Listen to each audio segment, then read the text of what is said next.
Good evening, ladies and gentlemen. After an awesome regular season here in the Dynasty Stock Car Racing League, it is time for our season finale. I am joined by my my co-host for the evening, Carlos Acosta. And tonight, Carlos, we will set our playoff field. There are 6 drivers that are locked in so far. There are drivers that are on that cut line. What do you think we're going to see here tonight at the Charlotte Motor Speedway, a track that everybody loves? Oh, it's going to be a very exciting race, and I expect there to be a lot of fatigued drivers because you're not getting the picture. Yes, it's dark right now, guys, but it's 3:25 in the morning. This is going to be a sunrise race. The league owners wanted to try something different here for tonight, and they're also going to be trying it at season finale at Homestead, where they're going to race at night all the way till the day where the sunrise comes up. So this is going to be our first time doing something like this. I'm going to be so excited to see that. But we got qualifying going on right now. But before we can actually even get to that, let's quickly take a look at the current point standings. And well, you're going to have to fill me in because I missed a whole bunch last week. Yeah, you did definitely miss a bunch last week, but no change at the top of the table right there, Carlos. As you see, Nick Indelicato, he's been locked in for weeks, ladies and gentlemen. After that, Barrett Paul Hemus jumped up into the table, getting a win last week. He is automatically locked in as well. Tom Ogle is locked in that 3rd position. Josh Robinson, Carlos. You know, we spoke about Josh in the early start of this season. Was kind of not, his finishes weren't very consistent. He was a alternate for the Dash for Cash, finishing about 5th or 6th. But with those consecutive great finishes he's had, he's now locked himself into the playoffs in that 4th position. We look at DJ Weeks right there in the 5th position. That's also locked in. Riley Marabello is locked in as well in that 6th position. So every driver below that 6th spot, we're looking at Seth Ross, we're looking at Johnny Eckert, we're looking at Hess, we're looking at Ty McIntosh, who has a win this season that could potentially not make the playoffs. So a lot of names at the bottom of that table right there, Carlos, are names that we've called out a lot this season, but for some reason they are just at the bottom of that table. And ladies and gentlemen, we'll see that red cut line right there on your screen. That is where the drivers need to be above to make the playoffs here in the Dynasty Stock Car Racing League. Yeah, well, only these drivers are currently in right now. Well, based on what we've already seen this season, do you see any of these 10 drivers not making it after tonight's over? Do you see anybody that's currently out right now that's going to get in? Looking at the points table right now, Carlos, I think, we're looking at, John DeBarro right there in 13th. But Sam Brochu, I think that's a name that's very surprising to me that's outside of the playoffs right now looking in. I feel like Sam's had a pretty good season here. He's had some pretty good finishes as well. Just had some rough luck here the past couple weeks that's knocked him down below that cut line. And for you, Carlos, is there somebody that jumps out to you that's below that cut line as well? Not really. I think everybody in here has kind of... It's kind of like that whole battle of consistency and who has it and who doesn't. And I think what we have right now is what we're gonna have come playoff start next week. Well, you're looking at David Westergreen there in that 12th spot on the playoff table. That is our last spot into the playoffs. But John DeBarro is only 3 points away, and then after that, Sam Brochu virtually has to win here tonight to leap himself into the playoffs. So we're really looking at that battle for that 12th position on the table right here. Taking a look at qualifying taking place here at the Queen City. We see some drivers taking the track right now. John DeBarro, we were just speaking about him. Tom Ogle's locked in. Josh Robinson's locked in. They're on the track right now. Going to see who's going to start off at the pole position here at Charlotte. A track that I would say, Carlos, everybody's pretty much familiar with and pretty much knows how to race this track. That's true. This is a track that it's one of the basic ones that everybody kind of has to be familiar with. So we're not going to be seeing a lot of drivers who may potentially be confused heading into the night. We're just mostly going to be getting drivers that already have the confidence and the skill set going into this. Yeah, you see right there, Josh Robinson's running a very good lap with a 30.4 right there. Tom Ogle as well with a 30.2.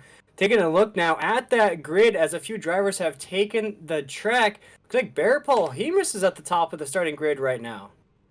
Yeah, please excuse us. Apparently, it looks like our graphics do not appear to be working. Let me work some magic here. Just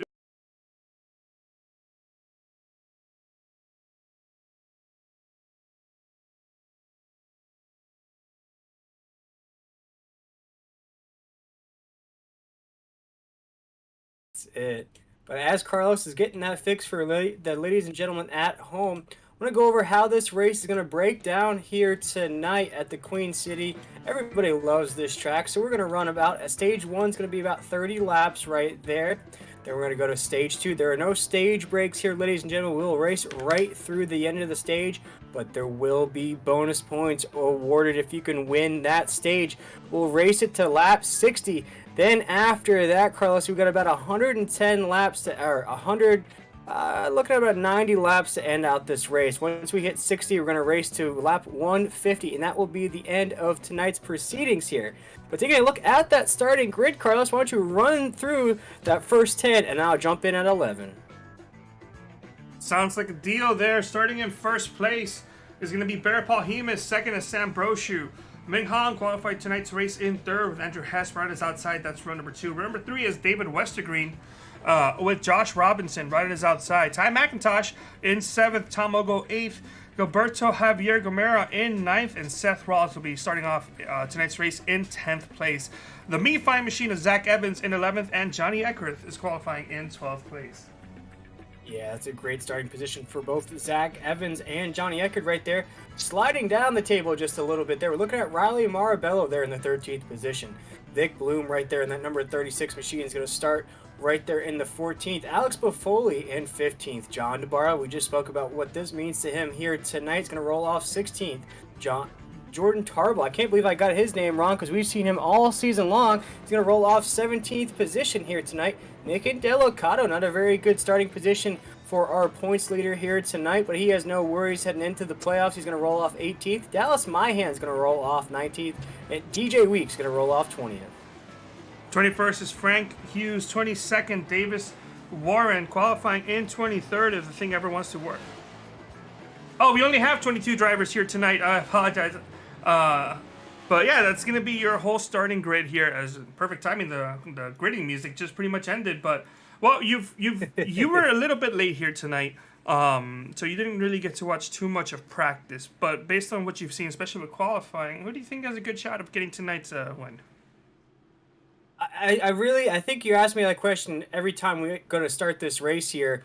There's so many different strategies that play out week in and week out here in the Dynasty Stock Car Racing League. Sometimes we know who's going to win, or we have a good idea, and then sometimes the strategies just pay off there towards the end.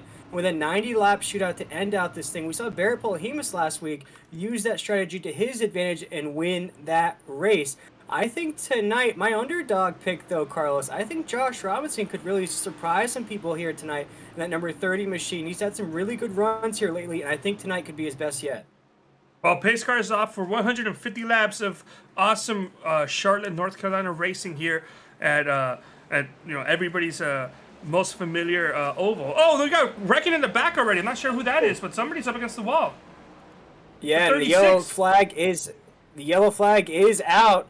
That is a wreck on the very tail end of the pack right there. That's 36 of Vic Bloom right there, tied up on the very first lap. And is that Nick Delicato that was tagged up as well? It's possible. Yeah, it looks like that is Nick Delicato, our 5-time winner here. And it looks like already, based on that, he's already crapping. He's got some suspension issue. He's probably not going to win tonight's race. No, and there's no fast repairs here in the DSCR.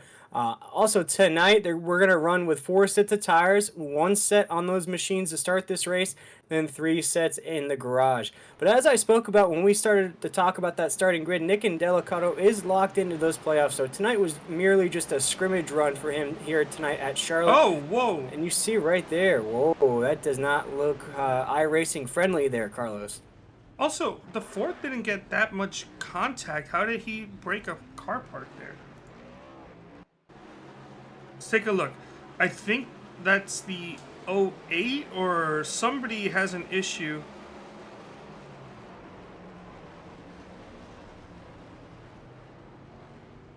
Let's take a look at Vic Bloom's.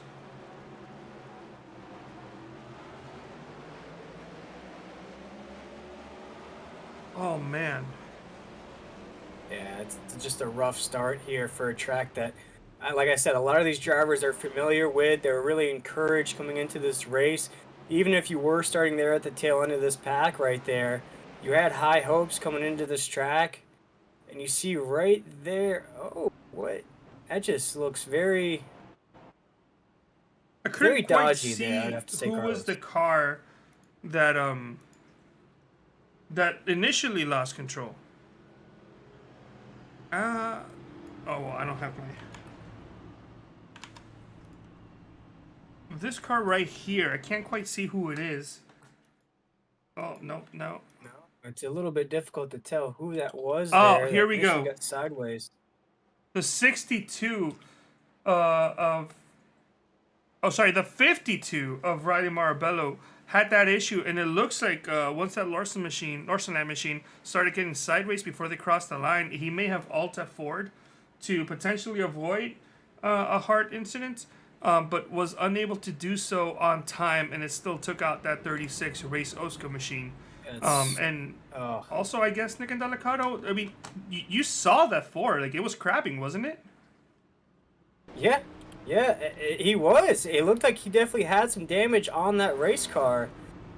I don't know what may have happened there that caused that there, Carlos, but yeah, I would have to Uh, agree with you. He's Maybe still in he's on the fine. track, though. Yeah, maybe he's fine. Maybe it's just the setup. He's I'm not still too out there. sure. Yeah, he's still out there. The car, it looks like it's at speed.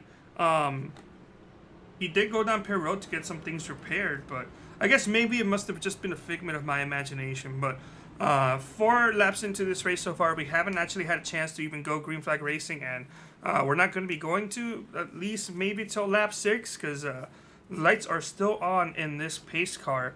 And well, I gotta say it's pretty interesting. Let's take a look to see if anybody said anything on the Discord or something. Are you hearing anything in the radio chatter? No, I'm not really seeing anything or hearing anything there, Carlos. You know, nothing about the start, nothing, no, nothing really. It just seemed like a very rough start there. And we saw it just a few weeks ago when we went to the Indianapolis. Remember how Nick and Delicato was caught up on the very first lap incident there, and he was able to climb all the way back up through the grid and won that race, if you remember correctly. That's right. Yeah. Yeah, that was an epic race for sure. But well, I guess we got some time.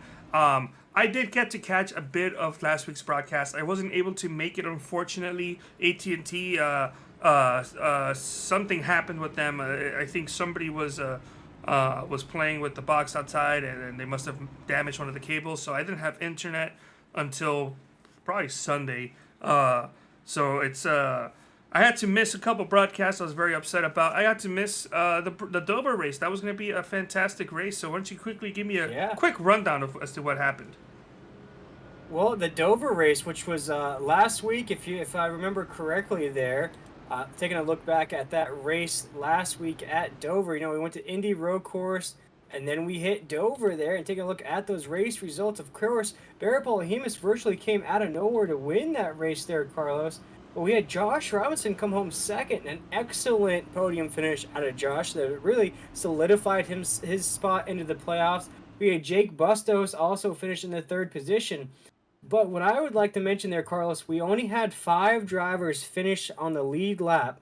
Fifth place of Andrew Hess was 20 seconds off the pace, and Barrett Hemus won the race by 6 seconds and led 132 laps of 200 laps at Dover. So Barrett Hemus really laid down the gauntlet at Dover, really made himself known there last week, and he wants to maybe snatch that championship away from Nick and Delicato, I have the feeling.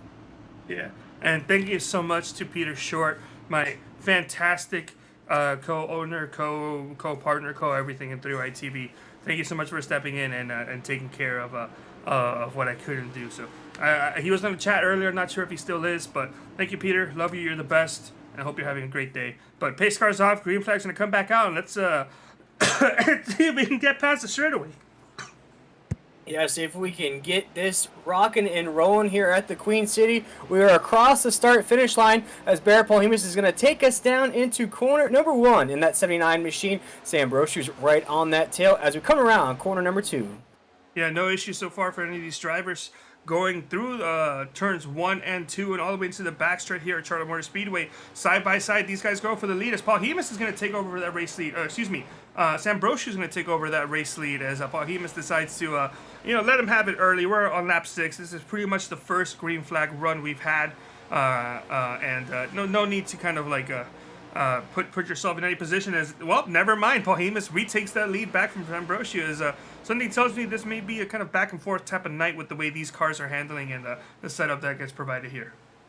Yeah, I'm getting very much Anakin Skywalker, Obi-Wan Kenobi vibes out of the red paint scheme of Barrett Polhemus and the blue paint scheme of Sam Brochu. They're going back and forth like a lightsaber duel up here for the lead. We're only 7 laps into this race, Carlos, as we cross the stripe. He was the chosen one. He was meant to. Barrett Polhemus was definitely the chosen one last week at Dover, that's for sure.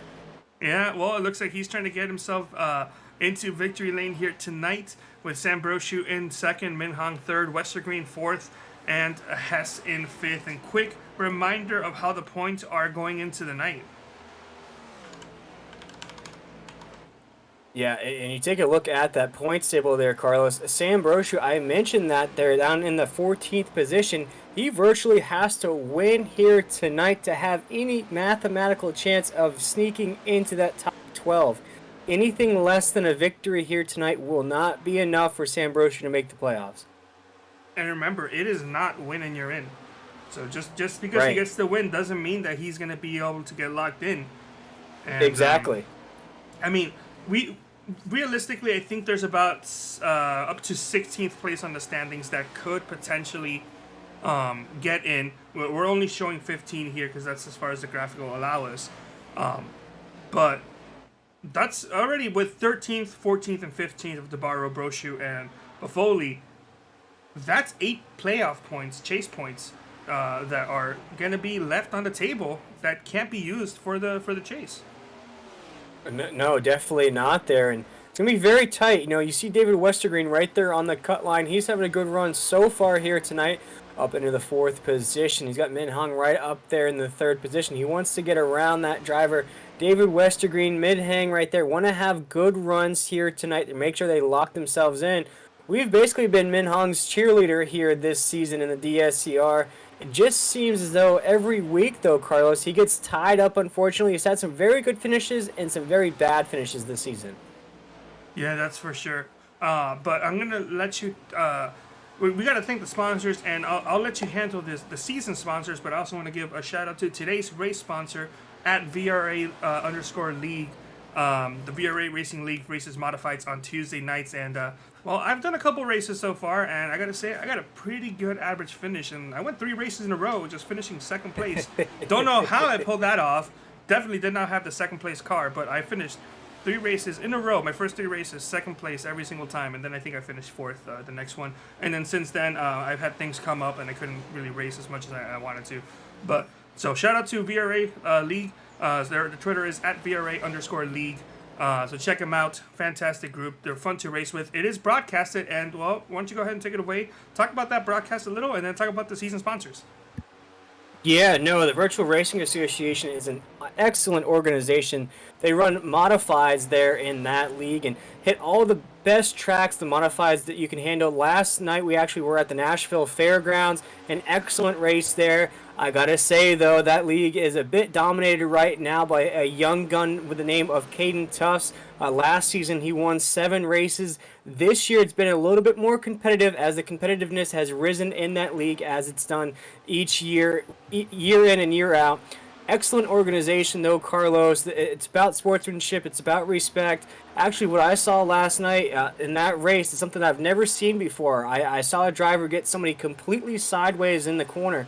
And instead of continuing through their line as other drivers would and I guess should, the driver actually led off and drifted back to allow the driver to get straight, hold position. And even though the driver that got the other driver loose lost 2 positions on the racetrack, was still respectful enough to let that driver pass through. So we invite you to go Wow. check out Virtual Racing Association _league on Twitter. That league is run by Tim Conrad and Jordan Tarble. Vic Bloom races in that. Some of these drivers race in that. Dallas Myhan races in that league as well. Seth Ross, Shift Esports in general loves to run those modifieds. But go check them out at the Virtual Racing Association. Find them on Facebook and Twitter.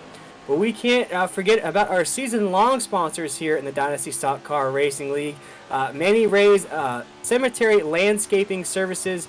That's an excellent company there. Go check them out. As well as a company that we thought was an air conditioning company to start off the season here tonight, Pro Air Medical Supplies. Go check them out as well. We want to thank them for all their contributions that makes all of this racing and all of these broadcasts possible here in the Dynasty Stock Car Racing. Without them, none of this would be possible. So we want to send out a special thank you to them. But Carlos, we're taking a look at our in-race reporter here. He's been with us all season long. Zach Evans there in that knee-fine machine right there. He's given us that in-car camera point of view. He's been a reporter as well. So we want to send out a special thank you to Zach Evans here tonight. Right now, running about the 15th position. What a view he has right now.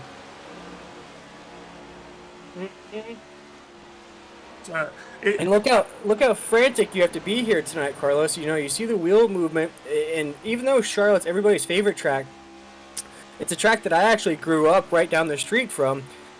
It's almost a tricky course because it's narrow. It's narrow on these turns. You think you have the lines, you think you have the moves, but once you start to get close to somebody, you realize the wall is very, very close here at this track.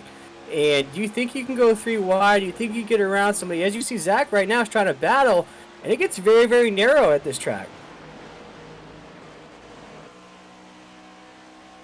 It sure does indeed, and it's going to be even hectic during green flag pit stops if we do get to them, when we're going to have drivers that are on old tires and drivers that are on like fresh tires just blazing through the field. And I've been involved in incidents where I went down pit road early and I couldn't go anywhere because there were a couple drivers going 2-3 wide, had old tires, and got ran over from the back and got taken out very early in the race. So you got to be careful. It's going to be very hectic in this track. It's a mile and a half. It's a pretty big track, but as far as mile and a halves go, it's not really too wide from what in my personal experience. And also in the terms of how hard you have to drive it, how on the edge you are. As you can see right there, Zach Evans getting a little loosey-goosey there sometimes, but it's scary during those green flag pit stops. It definitely is, and you see the intensity, you see the looks that on Zach Evans' face here. Every pass, every try to move, every wheel movement, you get a little sketchy, you get a little scared there on the wheel. But look at Min Hong right here tonight, though. Carlos is up in the 2nd spot, made that pass on Sam Brochu, is now trying to catch that draft off of Barrett Polhemus as we cross the line here on lap 22. It's still Barrett Polhemus leading the way down to corner number 1. Yeah, Barrett Polhemus and Sam Brochu, who we were watching before we went to the in-race reporter cam. They were hanging in there pretty well, but now Brochu's kind of been dropping back a bit. He's already half a second behind Polhemus, a race leader.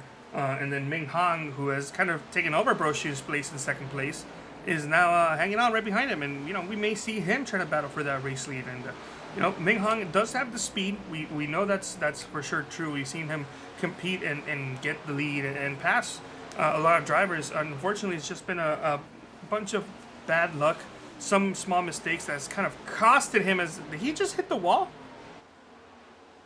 He may have right there, Carlos, as we head down to corner number 3. Min Hong is now right on that back bumper of Barrett Polhemus. It looks like Barrett Polhemus is actually losing a little bit of speed. But you just saw Min Hong kind of check up there on the apex of 3 and 4. Yeah, well, Ming Hong was definitely moving and grooving there, and it looks like, oh wow, I think both of them just hit the wall that time by. Yeah, taking a look at those lap times, just the last time by, Andrew Hess was the fastest car on the track, ran a 31.4. In comparison to our leader on the track, that's about 12 4/10 faster than our leader right now, who ran a 31.56 on the course here tonight. So right now, even though we're watching these top 3 guys battle it out, there is some speed in those positions that are below these guys right now on the track. So keep an eye out on your grid there, ladies and gentlemen. A few of these drivers will make runs here as these laps tick by. But right now, it's still Barrett Polhemus leading the way here down the backstretch here at Charlotte. But you see Min Hong's just lost that position to Shambroshu as we enter into corner number 3. Yep, and I'm going to give a quick notice out there to the current cars that are on track and who are not, I should say. Riley Marabello, who we did see get involved in that incident, essentially before they even crossed the line. He spun out and then took out a couple other drivers out with him. Never crossed the line, so is credited as did not start, as Ming Han just really pounded out that time by. So he's going to be really. Yeah, Marabello's gonna be listed as did not start, and unfortunately he's gonna be carrying some excess with him that time by. Vic Bloom is on track though; he is multiple laps down. Jordan Tarble is on pit road, and I believe his team is taking that number 99 machine all the way down to the garage. So it may be an early night for Jordan Tarble. Davis Warren also 2 laps down, I should say, in 19th, and then everybody else 18th and up is on the lead lap and running with minimal damage. And I also want to take a moment to look at Nick Delicado, who is, he's hanging on. It looks like maybe it was just a figment of our imaginations, and we may not have damage, but he is all the way back down in 15th place. But it would not surprise me to see that man in that number 4 machine get all the way up to the front before this race is over. But speaking of things ending, we're about 3 laps away, or 2.5 laps away from ending stage number 1. Yeah, Carlos, it has ticked down here pretty fast. We had a caution to start the race here, ladies and gentlemen, literally on the start-finish line before we even got down to corner number 1. The caution flag flew here tonight, and on lap 30, we will be the end of stage number 1. And what a stage it has been there, Carlos. Barrett Polhemus has led most of the race here tonight, but a lot of interchanging of positions behind him between Min Hong and Sam Broshu right there. Sam Broshu had a run of Barrett Polhemus there for a little while, but Barrett Polhemus just seems to have his Emperor's New Groove here tonight at Charlotte after winning last week at Dover. What a great movie. It's based on my home country, but I also want to talk about something that's also happening, that we talked about it, the race starting not at 3 a.m. My bad, that was a mistake. The race starting at 5 a.m. We're about to end stage 1 here. This is the last lap of stage 1. That's some daylight that's out there we're seeing. The sun is coming up. The sunrise is happening, and it's happening a lot earlier than I thought it would be. But whatever speeds we're seeing now, it's going to drastically slow down as the temperatures get hotter, the cars and the tires get sluggish. Sam Broshu needs this heading into corner number 3, though. He needs these bonus points. He knows how important it is right now. They are side by side coming off of Ford to that front stretch. He skirts the wall just a little bit. He's going to hold, maintain, and it looks like, oh man, that was a photo finish for the end of stage 1. It was Polhemus that got the advantage. I think because at 23 of Broshu smacked that wall on the exit of the corner, it just slowed him down too much. But he's still hanging on. That car is still fast. These new bodies, they're able to take more damage and not actually DNF you, but it is accumulated damage, so you can't do it every single time. And well, that was stage number 1 with Polhemus getting that stage number 1. I'm gonna let you take over while I go ahead and update the graphics. But we're on stage 2, and stage 2 is also 30 laps long, and that's gonna end on lap number 60. Yeah, as Sam Broshu is going to lead us down into corner number 1. He really needed those bonus points. He needs to rack up as many points as he can here tonight. But the bonus points will go to Barrett Polhemus, who won stage number 1. But we are single file down into corner number 3 as Barrett Polhemus is going to go to the inside here on the apex of 3 and 4. Looks like he's going to have the run on the exit of the corner. Will it be enough to overtake? They are side by side across the start-finish line. Sam Broshu on the outside, Barrett Polhemus on the inside. Down into corner number 1, still side by side right now on the track as we come around to the apex of 1 and 2. Barrett Polhemus is still trying to get around Sam Broshu there. Sam Broshu's on the outside in that number 23 machine there, drag racing down the backstretch here as Barrett Polhemus now follows right back behind Sam Broshu on the backstretch, but now he goes to the inside once again. Barrett Polhemus is trying to get around Sam Broshu. Sam's doing an excellent job of working that top side lane right now, but he skirts the wall just a little bit. Looks like it's going to give of that door too. Barrett Paulhumus is going to be our leader down to 1.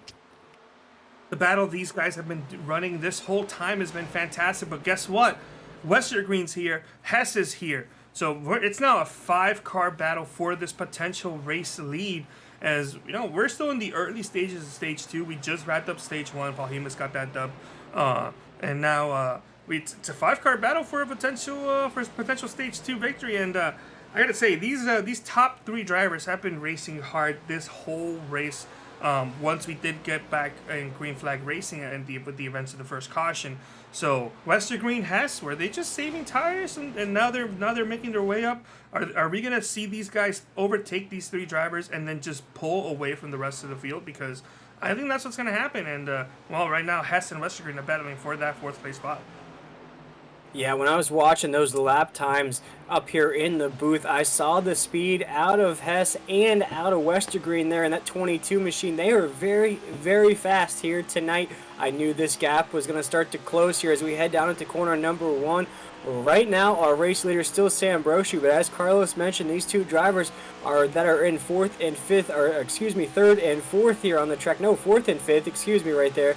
Want to get up there. They're hungry right there. David Westergreen's had an excellent regular season. He wants to lock himself into the playoffs here tonight, as well as Andrew Hess. They want to get themselves in, which we have Vic Bloom there on the outside in that 36, who's a couple of laps down after an early accident. As we're going to go single file across the start-finish line here, down to corner number 1. Yeah, single file for now, but very, very soon I expect these guys to start kind of moving around and try to get as many spots as they can. And looks like, I think we got one driver down in pit road, John DeBarros. They're wrecking! No! As Min Hong gets sideways there, he hits the wall hard, crashes into Vic Bloom there in the 36. This is not what Ming Hong wants here tonight. Oh my goodness, Carlos. Although that was disastrous for Min Hong, that could have been even more disastrous for the rest of the field. Oh man, what a shame. And I think the car is, no. Maybe. I think the car is, I thought that the car was crabbing based on how he just randomly hit the brakes, but I think for sure that car is damaged. Thank you, Barton, for waving that flag. But wow, I looked away for 1 second to look at my dog, and I looked back and I saw an accident unfolding before my very own eyes. But let's take a look at the replay and see just what happened. Yeah, taking a look here, we saw Vic Bloom there in that 36 to the outside. They were doing an excellent job getting around him. Coming off of 2, though, you see that slightest wiggle out of Min Hong there, and he just wasn't able to get that race car straight. And unfortunately, there was a car to the outside, and it was Vic Bloom. Vic Bloom did everything right there, Carlos, to stay out of the way of the leaders. But for some reason, Min Hong just got the wiggles coming out of corner number 2.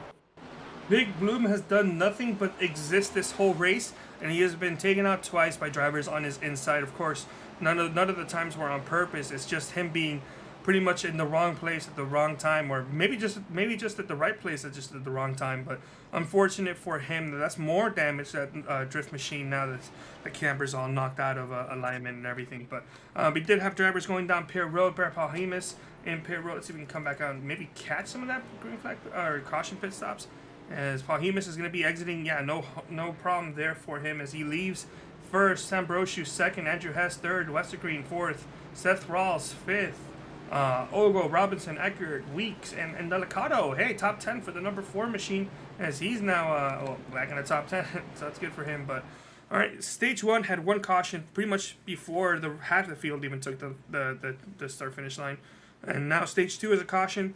A couple laps after stage 2 began, but I gotta say this race has been very exciting so far. 39 laps into this race, we're almost a third of the way there, we've seen non-stop racing from the leaders this whole time.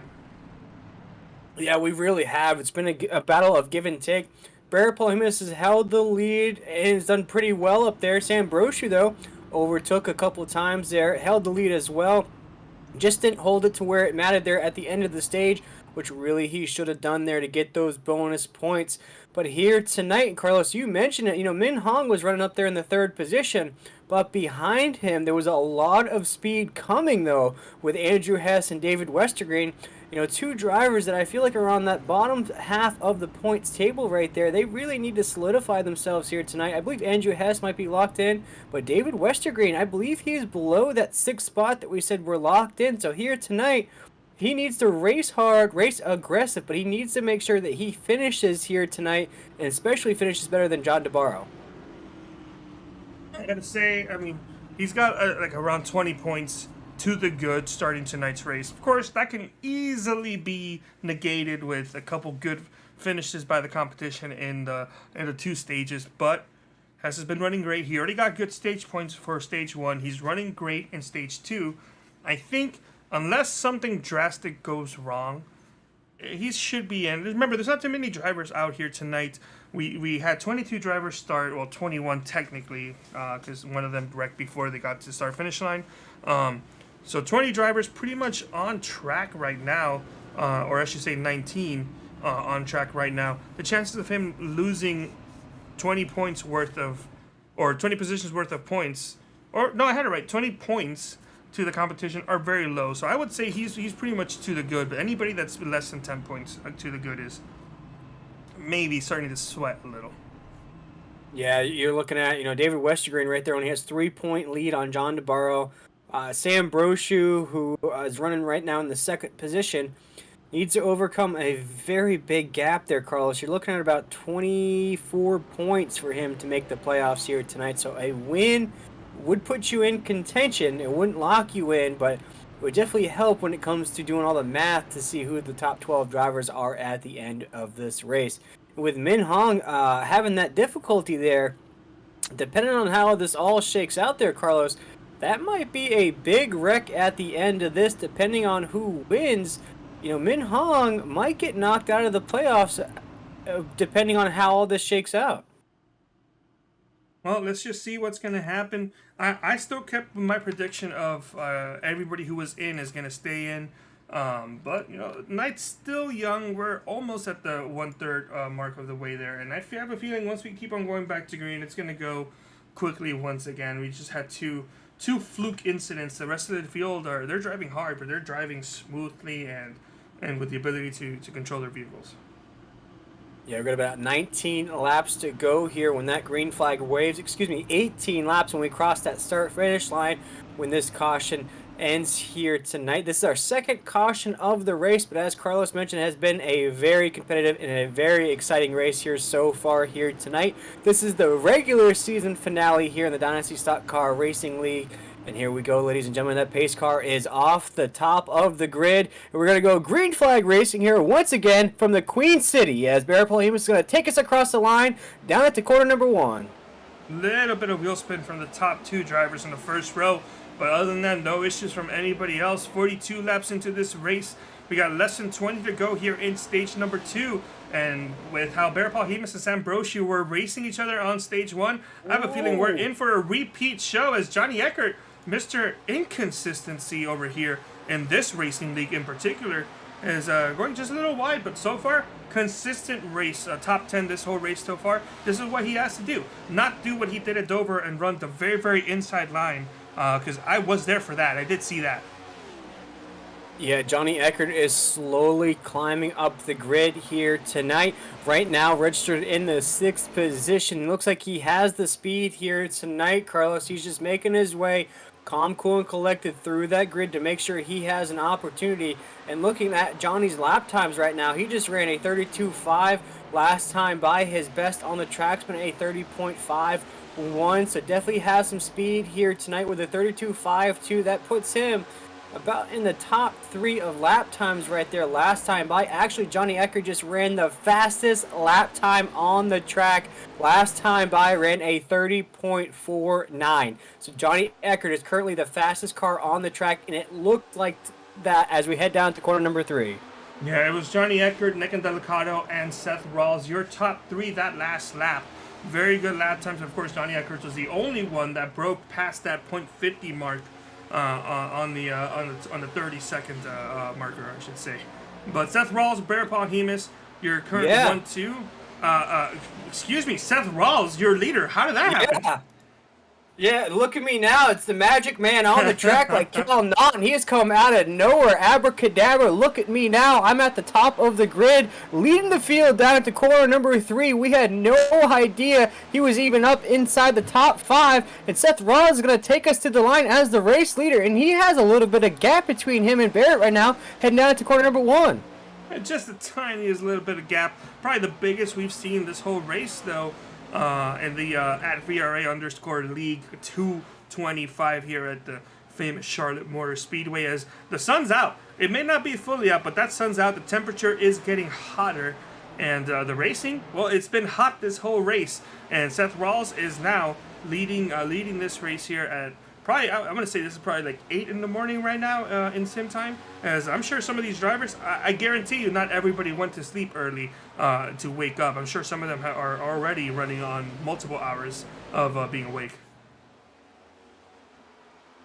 Definitely, Carlos, as Seth Rawls is going to take us down the backstretch right now as the race leader. But we have a battle for second right there, Carlos. We have a battle for second. We have a battle for 4th. We have a battle for 8th or 9th. Can't quite see. We got a lot of drivers moving out here out on track. They are moving and grooving, and they are having a lot of fun here at Charlotte Motor Speedway. But your top 3 have single fault out: Seth Rawls, Sam Brochu, Barrett Paul Hemus. Top 4 actually, top 5. All the way up to Ming Hong, who is back into 6th. So how about that? He was running outside the top 15 earlier in this restart, and he's now up to 6th place, or now 7th, I should say, right behind Johnny Eckert. So what a fantastic drive, and actually just passing Johnny Eckert on the inside there.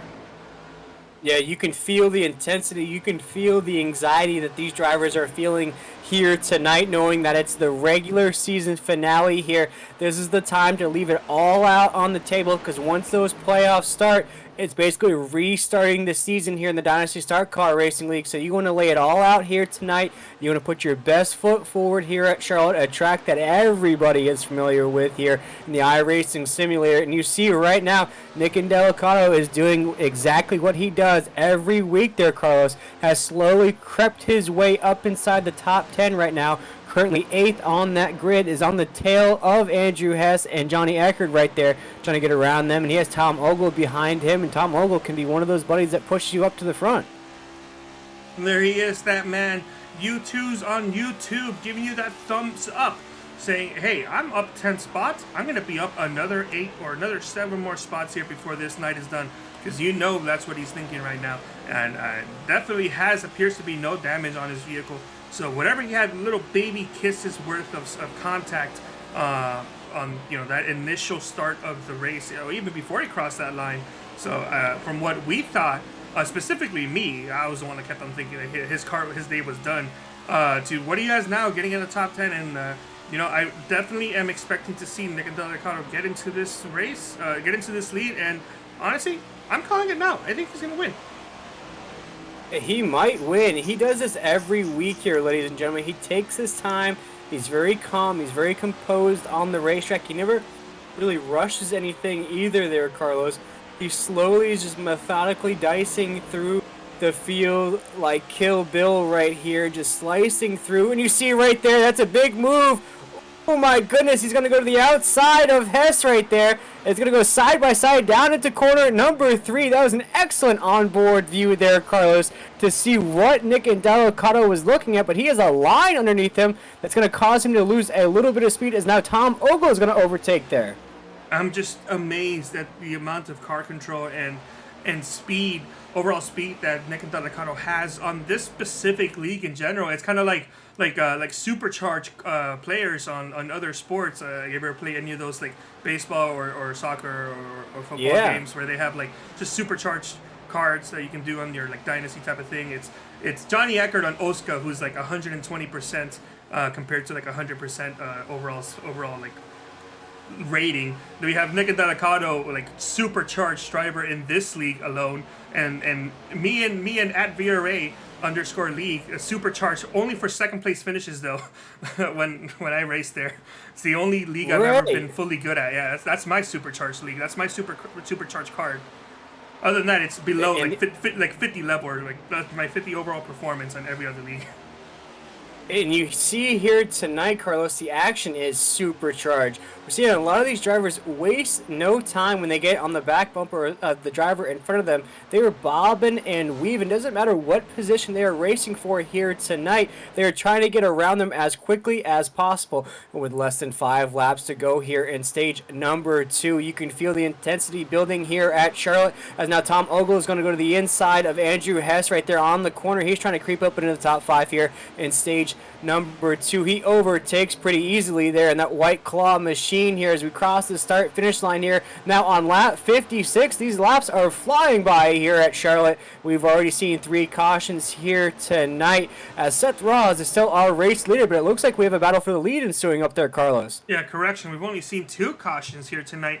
We've had we've had 2 restarts and 1 green flag attempt. The Sam Brochu is retaking the lead from Seth Rawls. I gotta say, Seth Rawls, I think that's the longest anybody has held on to that lead, because he held on for a pretty long time. I don't know if Sam Brochu is starting to just like trying to roll him back down, because we are 4 laps away from the end of the stage, or if Seth Rawls has maybe cooked his tires. I'm kind of putting my money on the latter, or I should say the former, where Davis Ward has crashed. Caution is out. Caution is out. We'll That's see who leads them to the line right now under caution. Who's going to be our race leader now when this thing went official. We have our 3rd caution of the night. This is going to be big here, ladies and gentlemen. Whoever's going to win this stage will get those bonus points. For Sam Brochu, he needs all the points he can get here, as he is outside of the points table, or points cut line, excuse me, there. But it looks like, though, officially Seth Ross might be the winner of stage 2. It looks like he's the one that's in first place right now. I thought it was Sam Brochu, but Seth Ross, he's up ahead of Sam Brochu right now. At this point, it's iRacing telling the drivers what's going on. If he stays on and finishes the lap like this, I will say it's going to be Seth Rawls. I don't know if the officials are going to say anything differently. But I do know that because this caution came out relatively close to the end of stage 2, that is going to be it for stage 2. We're going to be restarting on stage 3 for the final run of the race, the largest portion of about, I think, 70 laps. I think it's 70 laps. I'm not sure, but it's pretty weird seeing Davis Warren. It looks like he got loose, maybe gave it a little too much beans exiting the corner, and well, this is the wrong track that you were trying to drive through. That is not the Roval you're racing at there. Even if it was, that would have been a huge mistake on the 70. Just carried too much speed there for that little chicane part of the Roval. Yeah, taking a look now here at that 3 wide TV replay, and we saw exactly what brought out that caution here, ladies and gentlemen. But it looks like 7 drivers stayed out.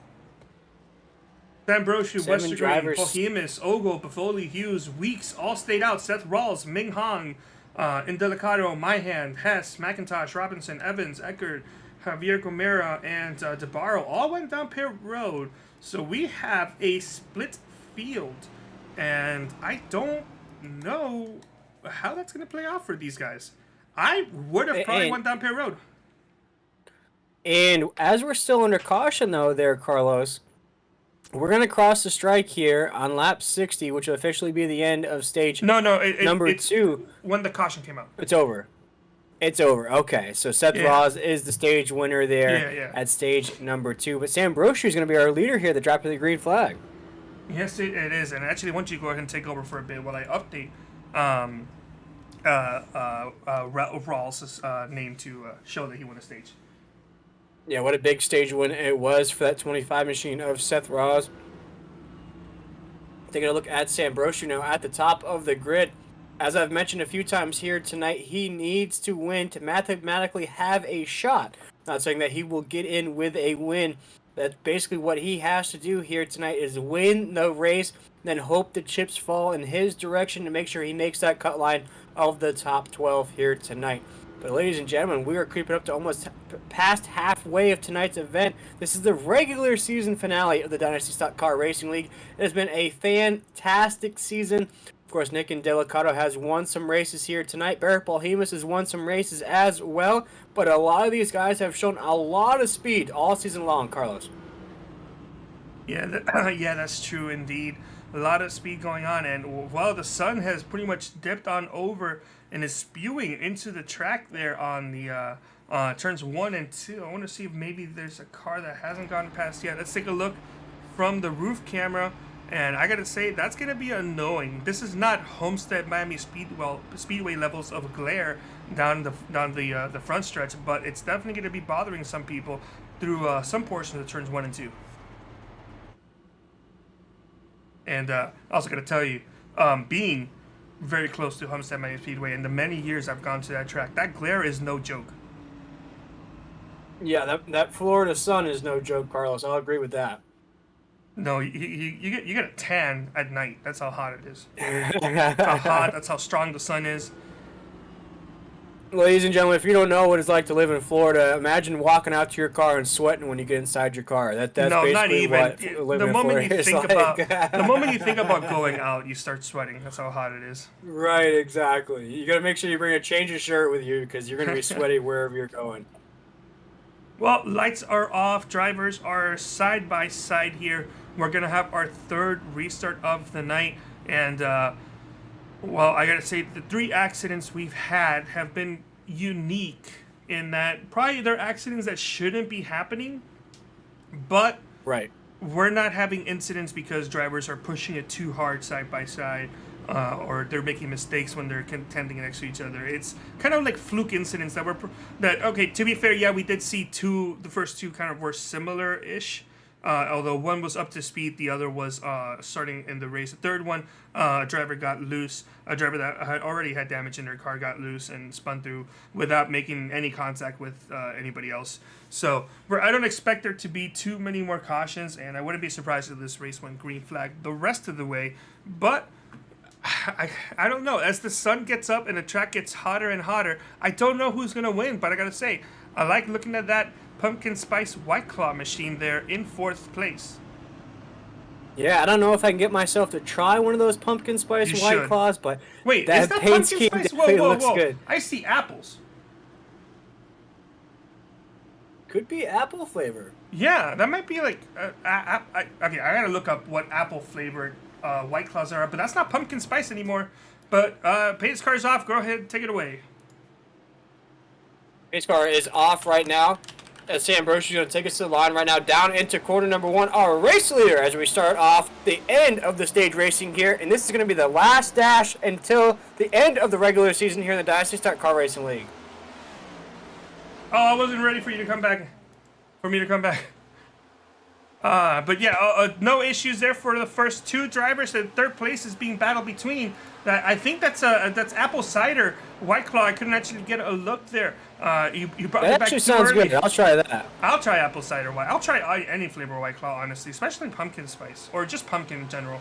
I told you that my sister had my sister bought some pumpkin pie butter, and it's pretty good. There we go. And Tom Ogle has got that White Claw machine cutting through the field like butter here tonight as he's up into the 3rd position right now trying to work with David Westergreen, and he does just that using that side draft down into corner number 3. Tom Ogle is now trying to latch onto the back of Barrett Paul Hemus to keep that White Claw machine rocking and rolling here tonight as we cross the start-finish line here on lap 64, heading down into corner number 1. Sam Brochu still leading the way there in that Michael Jordan-inspired number 23 machine at the top of the grid right now. As I've mentioned a few times here tonight, this is the regular season finale. Sam Brochu gets a little bit of a wiggle there coming off of 2. Sam Brochu has to win to have a chance at those playoffs. It might not still be enough if he wins here tonight, but he is running like he knows what's at stake here tonight in the regular season finale as he's going to take us down to corner number 1 here on lap 65. Yes, indeed. It's the number Spino machine, Sam Brochu, or not the number Spino, the Spino number 23 machine there, leading the field here at VRA _ League 225 at Short Motor Speedway. The sun is out. It's like it's probably 8 a.m. at this point. Traffic is definitely booming, trying to get to that 9 a.m. Work site, wherever there is that works. I mean, at least I'm assuming there's traffic in Charlotte because there's a whole bunch of traffic, there's traffic in Miami. Charlotte. Yeah. So I don't know where all these fans are at here on a I'm assuming by now Thursday morning for these guys. A lot of these drivers must have taken some paid time off, hopefully, so that they can watch these fantastic drivers race here from the night into the morning. And I gotta say, if NASCAR in real life does any sort of exhibition racing, like they did in Japan, or they go somewhere else where the time zones are different to the east. I would love to see them do a night to sunrise type of race. Because for America, it would be at a normal time, but over there where it's at, of course, it'd be nighttime. Yeah, that'd be very cool there. As you now see, Tom Ogle is going to make an inside move at Barrett Polhemus. Barrett Polhemus going to be stuck in no man's land there on the top side of the corner right there. But if you're familiar with Charlotte, that is okay to run that top side lane. You're going to lose a little bit of speed. Dale Jr. actually used to love to run that top side lane. Almost came very, very close to the wall every time by there. That's how close he loved to run the top of these corners here. But Tom Ogle is now trying to chase down our leader. He is the fastest car on the track. Just put up a 31.2 last time by, as he's now looking at his move to the inside of Sam Brochu. Wisely files back in here as we enter corner number 3 and 4. Tom Ogle is trying to make a move on Sam Brochu in that 23. He is just waiting his time though here as we cross the line here on lap 69, heading down to corner number 1. It's a very nice time for the number 83 of Tom Ogle to make his way to potentially the race lead here, as well, stage 2 is over since that ended in lap 60 and we're currently on lap 69. But I gotta say, every single different stage, because this is technically stage 3, the final stage, we've had just a new driver kind of join this battle for the lead, as this new driver now is the 83 of Tom Ogle with that apple cider, I'm gonna assume, White Claw. And I will definitely not be against him winning, and especially since a certain White Claw company will be giving away free White Claws to all of the fans in attendance, all the virtual fans in the virtual racetrack who attended tonight's race. I hope they send some our way, but we'll see if we count, since we're not virtual. Yeah, we got our Krispy Kreme donuts and coffee up here in the booth. As Carlos mentioned, this is a sunrise race here tonight at Charlotte. We're talking about sunrises. Here comes Barrett Polhemus to the inside of Tom Ogle there. Thought he had a huge run. He was using the outside lane to his advantage. Is now going to push Tom Ogle up to the top side of the corner as we head around 2, heading down to the backstretch right now. Sam Brochu loves to see this out of his rear view mirror. Go ahead and battle it out. I'll stay in the lead as Barrett Polhemus now files back in behind Tom Ogle down into corner number 3. Yeah, no change. Those usually we see some drivers who run up high, kind of lose a spot, but Polhemus wasn't able to get that final spot he needed to get into second place and get right behind Brochu. But still, Brochu, Ogle, Polhemus, Westergreen, and Rawls. And remember, your 2-stage winners have that platinum background on their number plate with the 79 and 25 winning stage 1 and stage 2 in that in that order. I think the term is respectively, but I couldn't quite remember. But I've also noticed these drivers aren't running as high up to the exit of the wall, or as high up in the exit of the corner. Well, never mind. I guess maybe that time that they did. But now that there's a little less grip, the temperature is getting up. Actually, let's take a look at the temperature going on here. I don't know if you remember what the temps were like before the race started, but they're currently at 72 degrees ambient and 74 degrees out on track. I gotta say, it's pretty humid. It's not Florida levels humid, but it's pretty humid. Yeah, I gotta say though, this time of the year in Charlotte is beautiful. I actually grew up right outside of this racetrack, about 10 minutes down the road from Charlotte Motor Speedway. So it's a beautiful area, beautiful track. I actually did my first driving experience there at Charlotte, so I know this track like the back of my hand. I used to sit up in the Speedway Club with my grandfather. I used to go to the pole nights, Xfinity races, all the truck races. Dirt track is right across the street as well. They just built the Z-Max drag strip, the 4-lane drag strip across the street as well. And now Tom Ogle is going to go for the race lead right there on Sam Brochu's to the inside right now on the front stretch. Tom Ogle, though, is not going to have enough as Sam Brochu is going to take us across the line down into 1. You can almost hear the fans right now screaming for that free White Claw if that number 83 gets that victory here tonight. They're all getting excited. They have something to cheer for, although I'm sure a lot of them will not be waiting for that 5 p.m. rule that a lot of people seem to implement on themselves. But hey, it's 5 p.m. somewhere. It is 5 p.m. somewhere there. Tom Ogle is ready to pop a White Claw in victory lane here tonight. If he can hold this pace, just has to get around the top two drivers who have been at the top of this grid since the drop of the green flag here tonight, ladies and gentlemen. We monikered them as Anakin Skywalker and Obi-Wan Kenobi up there. You see the dark red and the black paint job of Barrett Balhamus, and you see the blue and the black paint job of Sam Brochu, almost like the dark side and the light side of the Force right there. Sam Brochu's using that Force to lead us across the start-finish line here on lap 76. Oh, man, what a fantastic race we have going on. We're already past halfway at this point. Lap 70 was the halfway mark. So we got about 64 laps remaining here in this race. And, well, 64 laps can go by very quickly, but if it goes green flag racing, that means we will have at least one green flag pit stop attempt, and that's when we're going to see a lot of people who are going to make their mistakes, because Charlotte is also not necessarily the easiest track to go down pit road in. And there goes Vic Bloom, is now putting himself in that mix as well, even though he is 36 laps down on the racetrack. Yes, everybody has to watch out for that 36 machine on the outside right there. He's getting very close to our race leader up there, Carlos. You gotta watch out. Make sure you don't make contact. To Sam Brochu, let him know, hey man, you might want to back off just a little bit. Sam Brochu's gonna ride that inside lane. Trying to stop the 36. Oh my goodness, and that 36 just made contact with our race leader as we head down to corner number 1. I don't know if the 36 made contact with the race leader or if the race leader made contact with the 36, but I do know that if you're anybody out on track that isn't the 36 and you are passing the 36, by all means, pass him on the outside. Don't pass him on the inside, because your car will somehow spontaneously lose control and slide up into that 36, like we've already seen 3 times here tonight. Thankfully, though, this third time did not result in a caution, and, well, Balhamus did lose the race lead. He did not lose his car.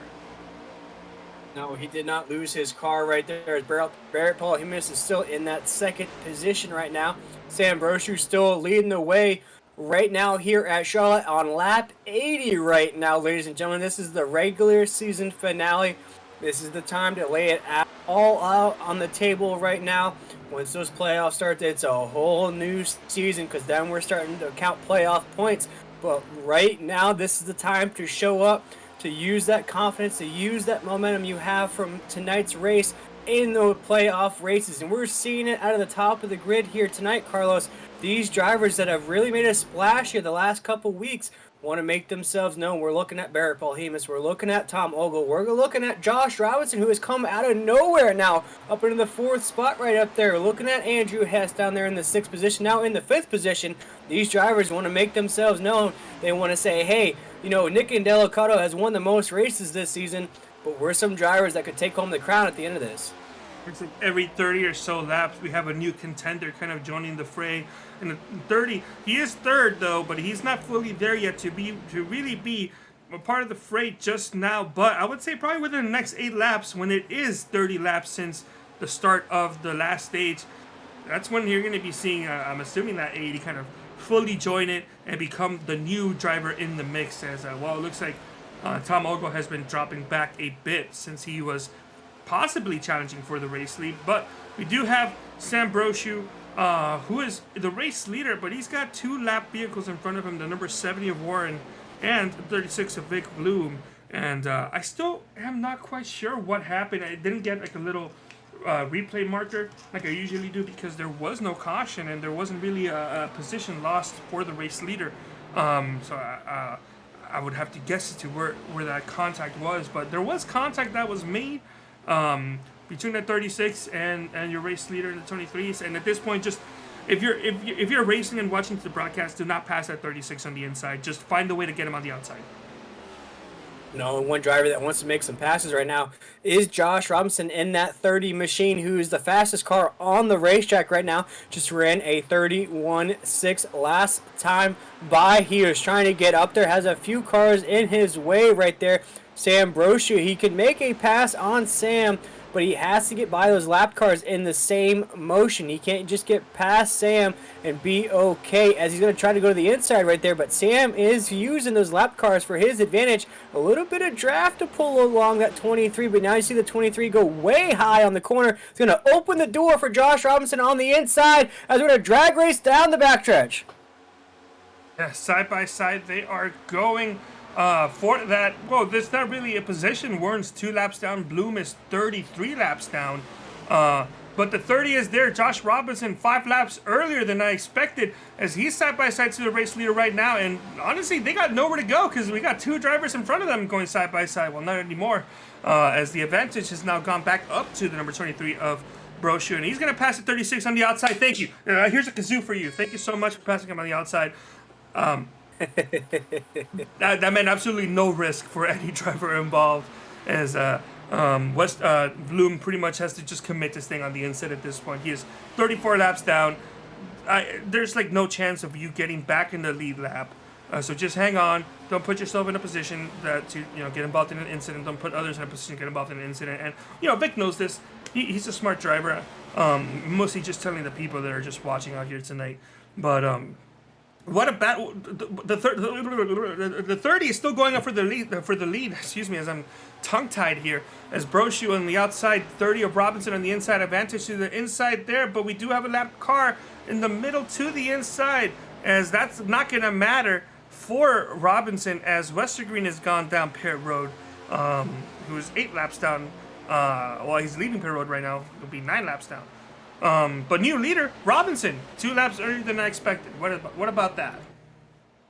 Yeah, Sam Brochu was using that lap car to his advantage. Josh Robinson said, oh, that's a cool move there, man. I'm going to use that as well. He used that exact move. He actually pushed Sam Brochu to the outside using that lap car. Sam Brochu lost a spot on the track to Andrew Hess as well. So Sam Brochu went from the race leader down to about the 3rd position, and Andrew Hess is almost a second faster. Last time by ran a 31.9. Sam Brochu ran a 32.2 right there on the track. So Josh Robinson and Andrew Hess are the 2 fastest cars on the racetrack, and it shows right there at the top of the grid. And that 30 machine has got that nitrous oxide coming out of the back of that thing right now, because he is checking out from the rest of the field.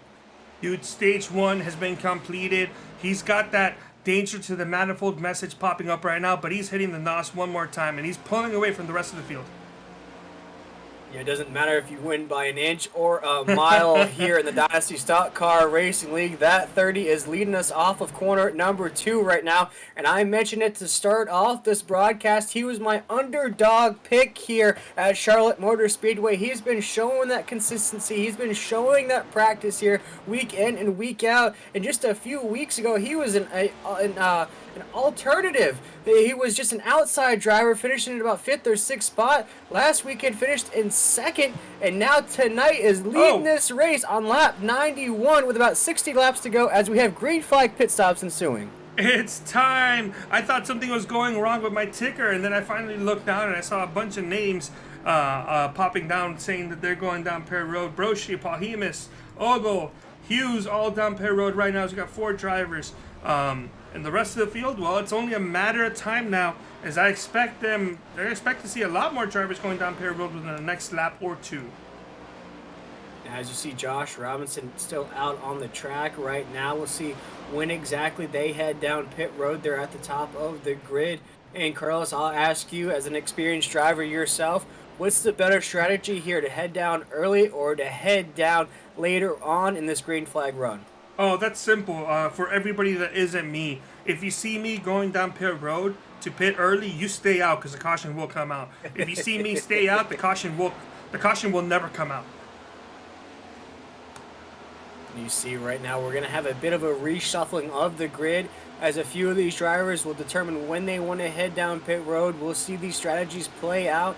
And I got to say, Carlos, as I've been with you for all but one race here in the Dynasty Stock Car Racing League, it has been a season of strategies, I would have to say.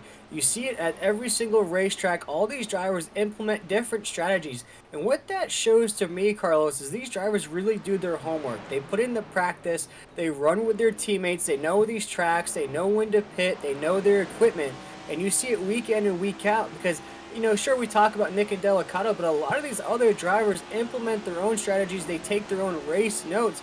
And that's why always at the end of these races, the last 60, 70, 80 laps are always the most exciting parts because these drivers have been accumulating data all race long.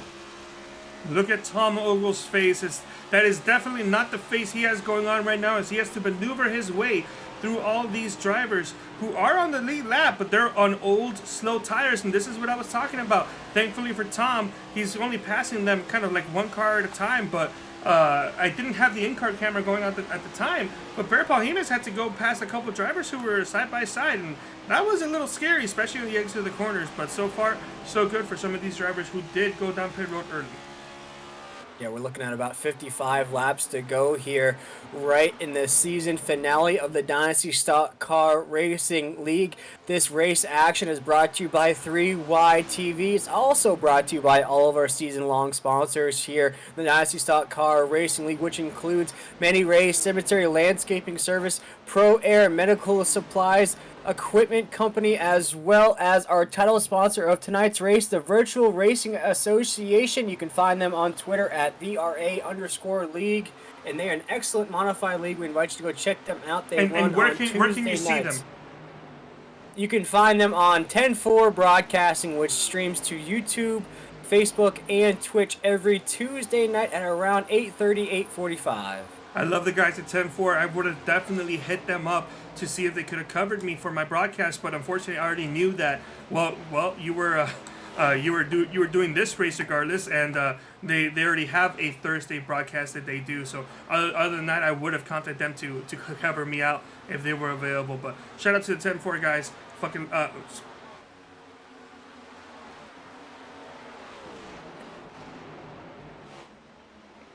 As we watch this action on the track right now, Josh Robinson in that 30, still leading the way here, even after those green flag pit stops on the track. Andrew Hess right now is registered as second behind him there in that 54 machine.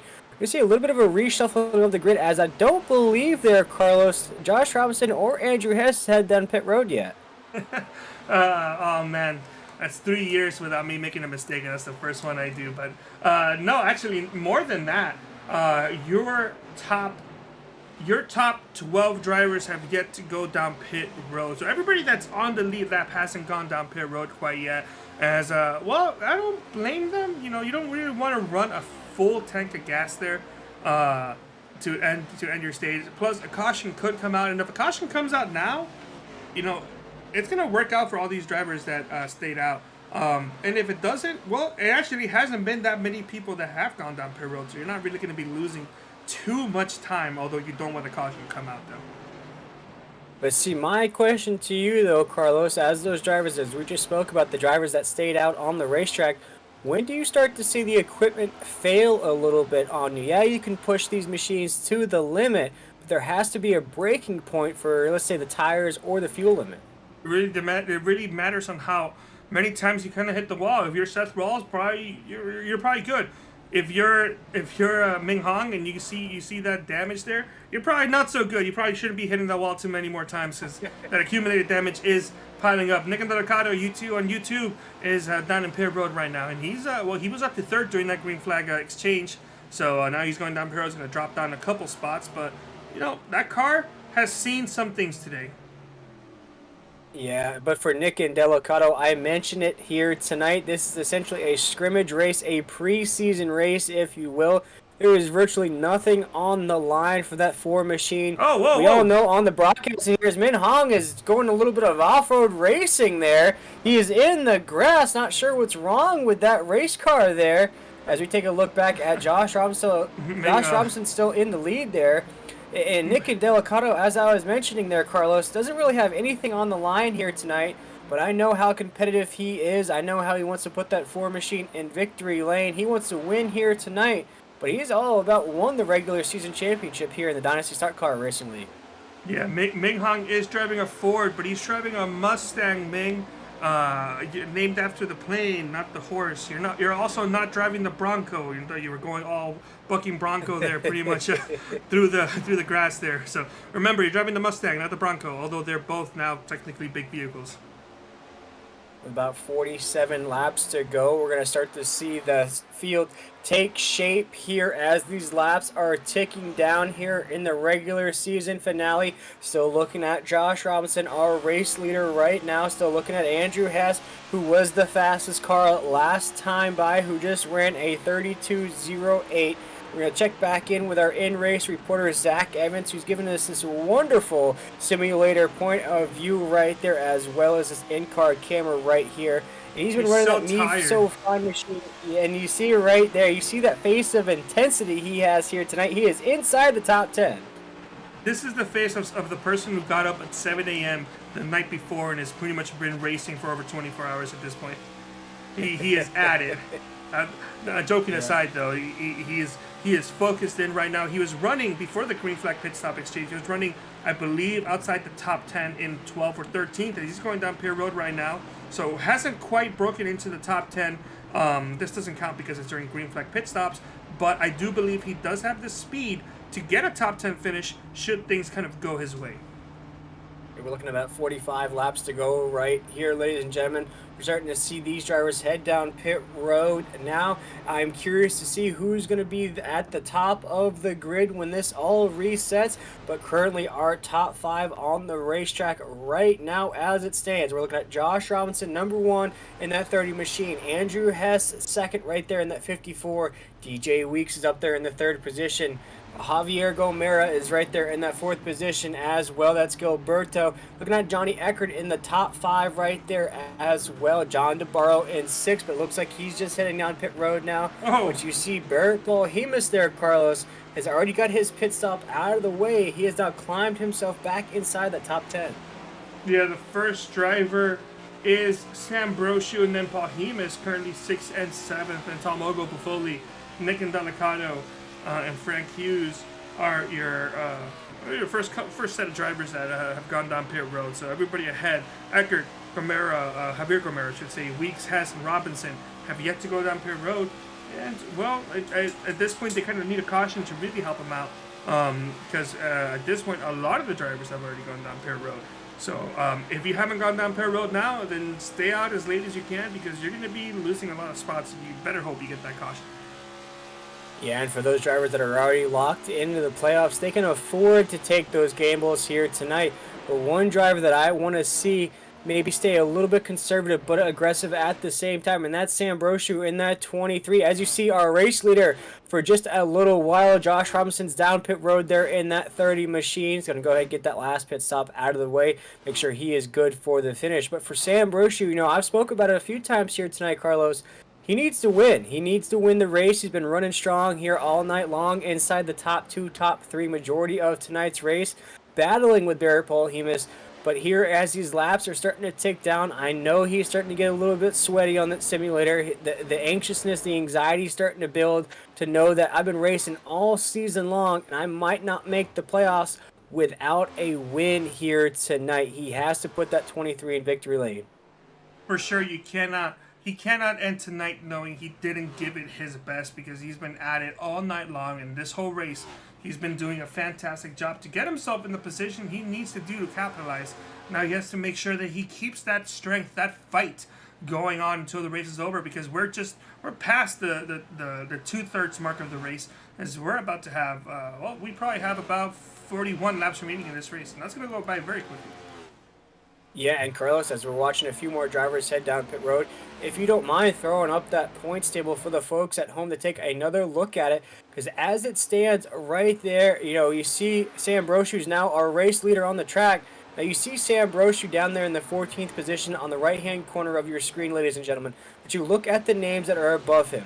John DeBarro is in the 15th position, a lap down on the racetrack. David Westergreen, 7 laps down in 19th position right there. Those are the 2 drivers that are above him on the points table. So with a win here tonight in the runs that the 2 guys that are having in front of him, he might have a chance with a win. Not saying he'll lock himself in, but he definitely has to win here tonight.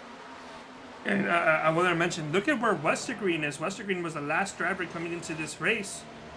He's 19th. He's in 19th place, 7 laps down. And Brochu hasn't won a stage, but he's been in the top 5 every single time. I think Brochu has maybe finished second or third at worst in both stages. So that's solid points. He qualified in the top 10. That's a bonus point right there.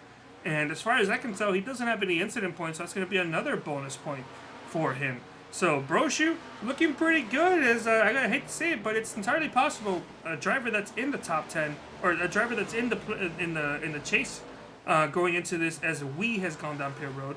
I really wish that they would make it so that we could change it from having the 3 letters of the last name, because we've had a couple unfortunate ones like P versus Pooh that one time a couple years ago. But yeah, I think somebody that's currently in the chase going into this race is not going to make it. Yeah, no, I see that happening too. But for Sam Brochu, he needs to throw all the mathematics out of the window. He needs to just keep focused here. He's leading the way here on lap 113. He's going to cross the line here on 114. Doesn't need to break out the calculator. Doesn't need to talk to his crew chief about point standings. He just needs to focus on making sure he's running the right lines around this Charlotte Motor Speedway here tonight. Make sure to put that 23 in victory lane. That should be his only concern, as he's now leading us down the backstretch down to corner number 3. Yeah, if you're the race leader and you still can't make it to the playoffs or to the chase with a win, then there's definitely nothing that needs to be said. No, don't worry about the point situation. Don't worry about any of that, because if you're currently winning and that's not enough, then it's not enough. It's not enough indeed. As we're counting down the laps here, we're on lap 115 of 150. There's only just a few laps left of the regular season here. Carlos has been a fantastic season here every Wednesday night here on 3Y TV. This will solidify our points table, our playoff table heading into next week's race. And a lot of these drivers have locked themselves in. A few of these drivers are on that cut line, as now Barrett Paul-Hemus is going to the inside of Sam Brochu down into corner number 1. Barrett Paul-Hemus is going to overtake with ease on the apex of 1 and 2.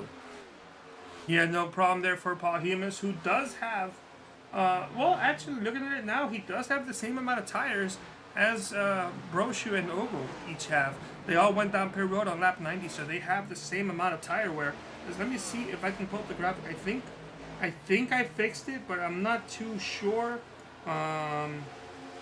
Row count 1, first row 5. Did I fix it? No, it's still broken. I'm sorry, guys. I don't know what I did, but something's broken here. You see Johnny Ecker, that's a surprise right there. We saw Johnny just inside the top 10 not too long ago. Now Johnny's trying to fight to stay on the lead lap right there, Carlos. So a unfortunate event there. I got tongue-tied as well, Carlos. Must be just this sunrise race we're doing here tonight. It's got us both tongue-tied, as Barrett Paul-Hemus is going to take us across that start-finish line down into corner number 1. Starting to separate just a little bit from Sam Brochu, although the lap times don't indicate that. But Carlos, if you take a look at that score sheet that we're both looking at there, you know, you see Sam Brochu and Barrett Paul-Hemus have run 32.05, 32.09, but then Tom Ogle's in the 31s and Nick Indelicato's in the 31s as well. Yeah, and excuse me, I think something's up. Okay, I think now everything's starting to get back up and working. Apologize for that. I don't know what happened. Things just crashed. It was like a little soft lock here going on. But we're back up and running here already on lap 119. And I genuinely cannot tell you who I think is going to win the race. No, definitely not. Nick Indelicato, though, in the 4th position was the fastest car last time by. Ran a 31.5. So after that early race mistake out of that Ford machine, we saw it a couple weeks ago overcome a first lap incident. You see that Ford machine is just getting really aggressive on that steering wheel to get around Tom Ogle right there down at the corner number 1, and a huge block heading down into the corner. Nick Indelicato is hungry here tonight. He wants this win to cap off that regular season championship. Oh, damn, he hungry as he's going down all the way in the backstretch. Nick Indelicato wants to get that position, and I said earlier it wouldn't surprise me if he did end up winning, and I'm calling it. I said I was calling it. I think that Force still has that win, and, well, you know, every 30 laps you get a new player going into the game. I think he's a new player to possibly end this one. Yeah, looking at about 19 laps to go. Nick Delicato has plenty of time to calculate his moves here tonight. Right now is inside of the top three, has his sights set on Sam Brochu. There is a car in between them of David Westergreen there in that 22 machine, but Nick Delicato will make quick work of David Westergreen to put a move on Sam Brochu. As you see, Sam Brochu's losing a little bit of speed there. A little bit of a wiggle right there from Sam Brochu coming off of corner number 4. And that's all but going to close that gap between him, Nick, and Delicato. Because right now, Nick and Delicato are at a 31.6. He is the fastest car on the racetrack by a wide margin there, Carlos. If you can take a look at your scoring sheet, Barrett Polohemus ran a 32.1, Sam Brochu ran a 32.1 as well, and Nick and Delicato ran a 31.6. So a lot of speed from that 4 machine as we're counting down the laps here in the regular season finale. Yeah, less and less laps are coming down here. Polohemus, Brochu, and Delicato, Ogo, Bafoli, your top 5, Hess, Robinson, McIntosh, Rawls, and Hughes. Your top 10 is, I gotta say, Rawls is going to drop down a bit, considering that he won stage 2. He is now 9th, 13 seconds back. And take a look at some of the other drivers we really haven't talked about too much. McIntosh in 8th. He's been kind of running in the top 10 this whole race. Hasn't really been in that position to kind of contend for the win. But for a person who forgot to turn on their camera for the NCAR segment, he's still doing okay here tonight. Yeah, and you saw Nick Delicato just made quick work of Sam Brochu around that 23. Is now locked in to Barrett Polohemus right there, just like a TIE fighter in Star Wars. He is locked into the target right there. Is he going to make a move down to corner number 3? He does just that, uses that draft to perfection. He's now going to have a big run off of 3 and 4. And now our new race leader on the track coming off of 4 is Nick Delicato in that 4 machine. Wow. Wow. I just the amount. Whoa, is we got Polohemus, Brochu, Ogo going down pit road? Are we gonna have another set of green flag pit stops? Did we miscalculate how many times they have to go down pit road? I don't think so there, Carlos. With 25 laps to go, I don't know what I think right now. As Nick Delicato has really came out of nowhere here tonight.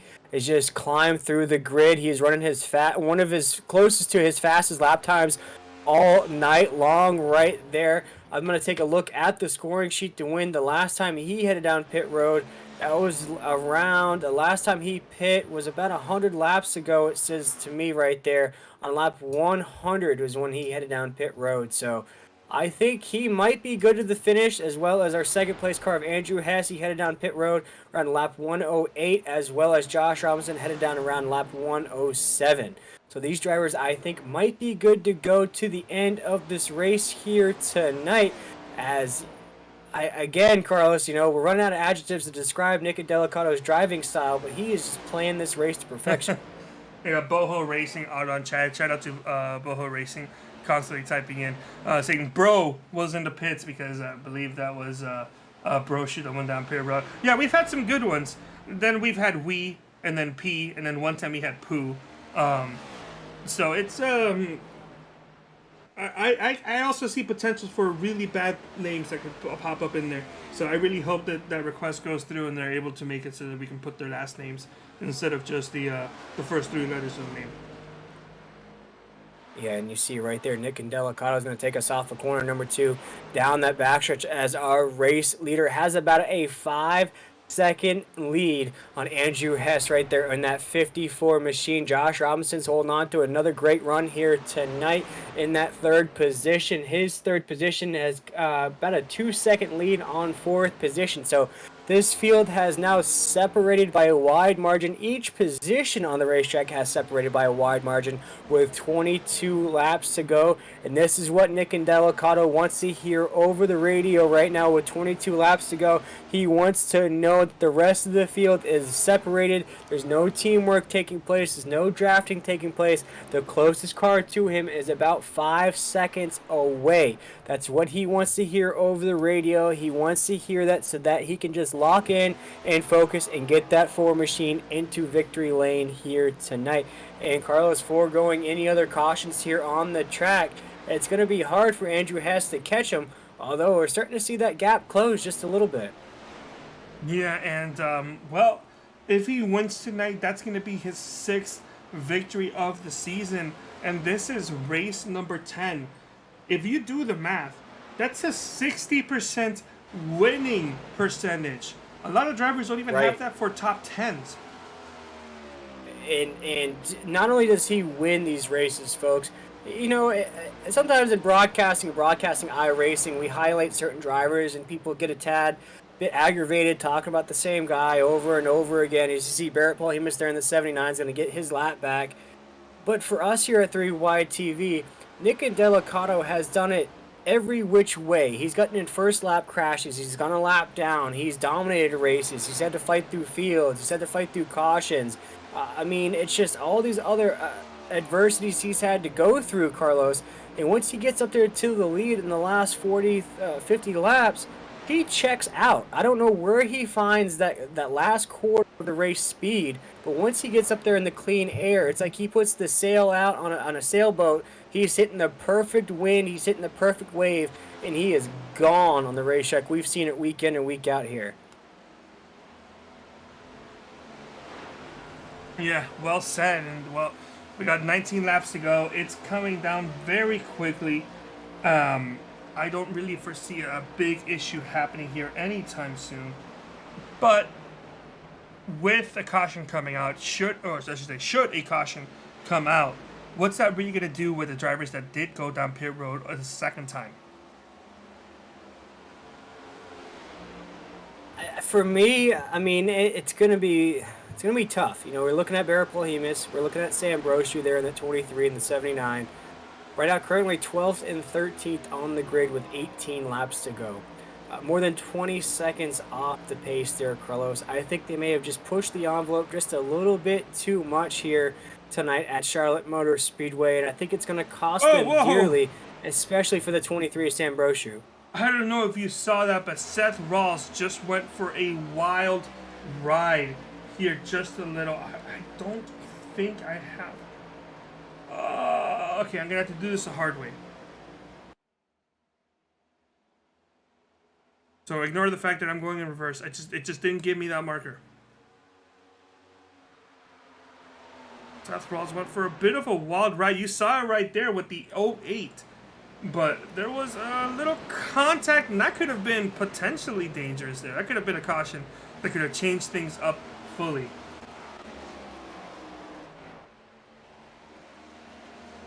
Yeah, taking a look back with 16 laps to go, Carlos. You know, Andrew Hess now closed that gap to about a second right now. But although the lap times are not indicating a lot of speed out of Andrew, he is closing in on that gap right now with 15 laps to go. Do you think it's going to be enough to catch Nick Delicato at the top of this grid? Well, he's definitely close enough. That's for sure.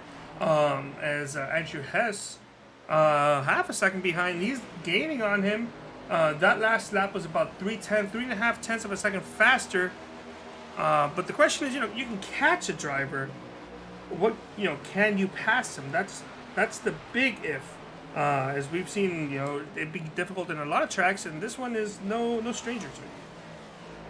No, right now, as Andrew Hess is now back into the picture, he is on the back bumper of Nick Delicato heading down into corner number 3. Andrew Hess said, hold up, wait a minute, I'm about to win this race, but a big loss of speed there as a lapped car is getting into the mix right there. Killed that momentum out of Andrew Hess there in the 54. Nick Delicato loves to see it. He loves to see that lapped car get in the mix, be as a blocker to kill the momentum out of the 54. But here comes Josh Robinson as well in that 30. We got a race on our hands with 13 laps to go, Carlos. Yep, and Nick Delicato went down on lap 100. Second place, Andrew Hess went down on lap 108. And Josh Robinson in third place went down on lap 107. So definitely fresh tires for Andrew Hess as he's battling on the inside of the number 4, trying to get that race lead. Advantage to the 54, but the 4 is trying to get a good run on the outside to maybe even it up going down into turns 1 and 2 with 12 laps to go side by side into the corner. Yeah, coming off of corner number 2 right there, Andrew Hess is going to inch just a little bit on exit. Contact! Nick Delicato. Oh! And Nick Delacato makes contact with Andrew Hess. It's going to cost Nick Delacato, though, as he drops back down into third. They just skirted right by him. They said, that was a cool little move there, man. But that's all right, as now Josh Robinson's in second. Andrew Hess is leading the way across the strike here with 11 laps to go. Vic Bloom is right behind, looking at these guys. He has a lot of power that he just doesn't know it. Don't pass. No, don't go on the outside. No, what are you doing, Vic? No problem there this time, right there. Hey, he is playing a dangerous game. Yeah, and you see Vic Bloom has been in your picture all night long there, folks. But he is several laps down, right up there, about 60 laps down to be exact. He's going to get around our leader to gain 1 lap back there. As now Andrew Hess and Josh Robinson are our leaders here on the track. But you see right now Nick Delacato might lose another position. No, that's a lap car behind him there in that 4th position. Yeah, that's DJ Weeks there in that 97 machine. It's going to go around Nick Delacato, but it's going to be used as basically a pick to block that draft between Josh Robinson and Nick Delacato. And what a shame for Nick Delacato with 10 laps to go. I say that with almost a bit of sarcasm because he was going for his 6th win of the season. He's going to be crowned our regular season champion, so not all is sad here at Charlotte Motor Speedway. He will get to celebrate. He'll get to have a party here tonight. He might not win the race, but he will be the regular season champion here tonight. But look at Andrew Hess leading the way there in the 54. Josh Robinson, though, he is trying to get his first win of the season as we come down into corner number 3.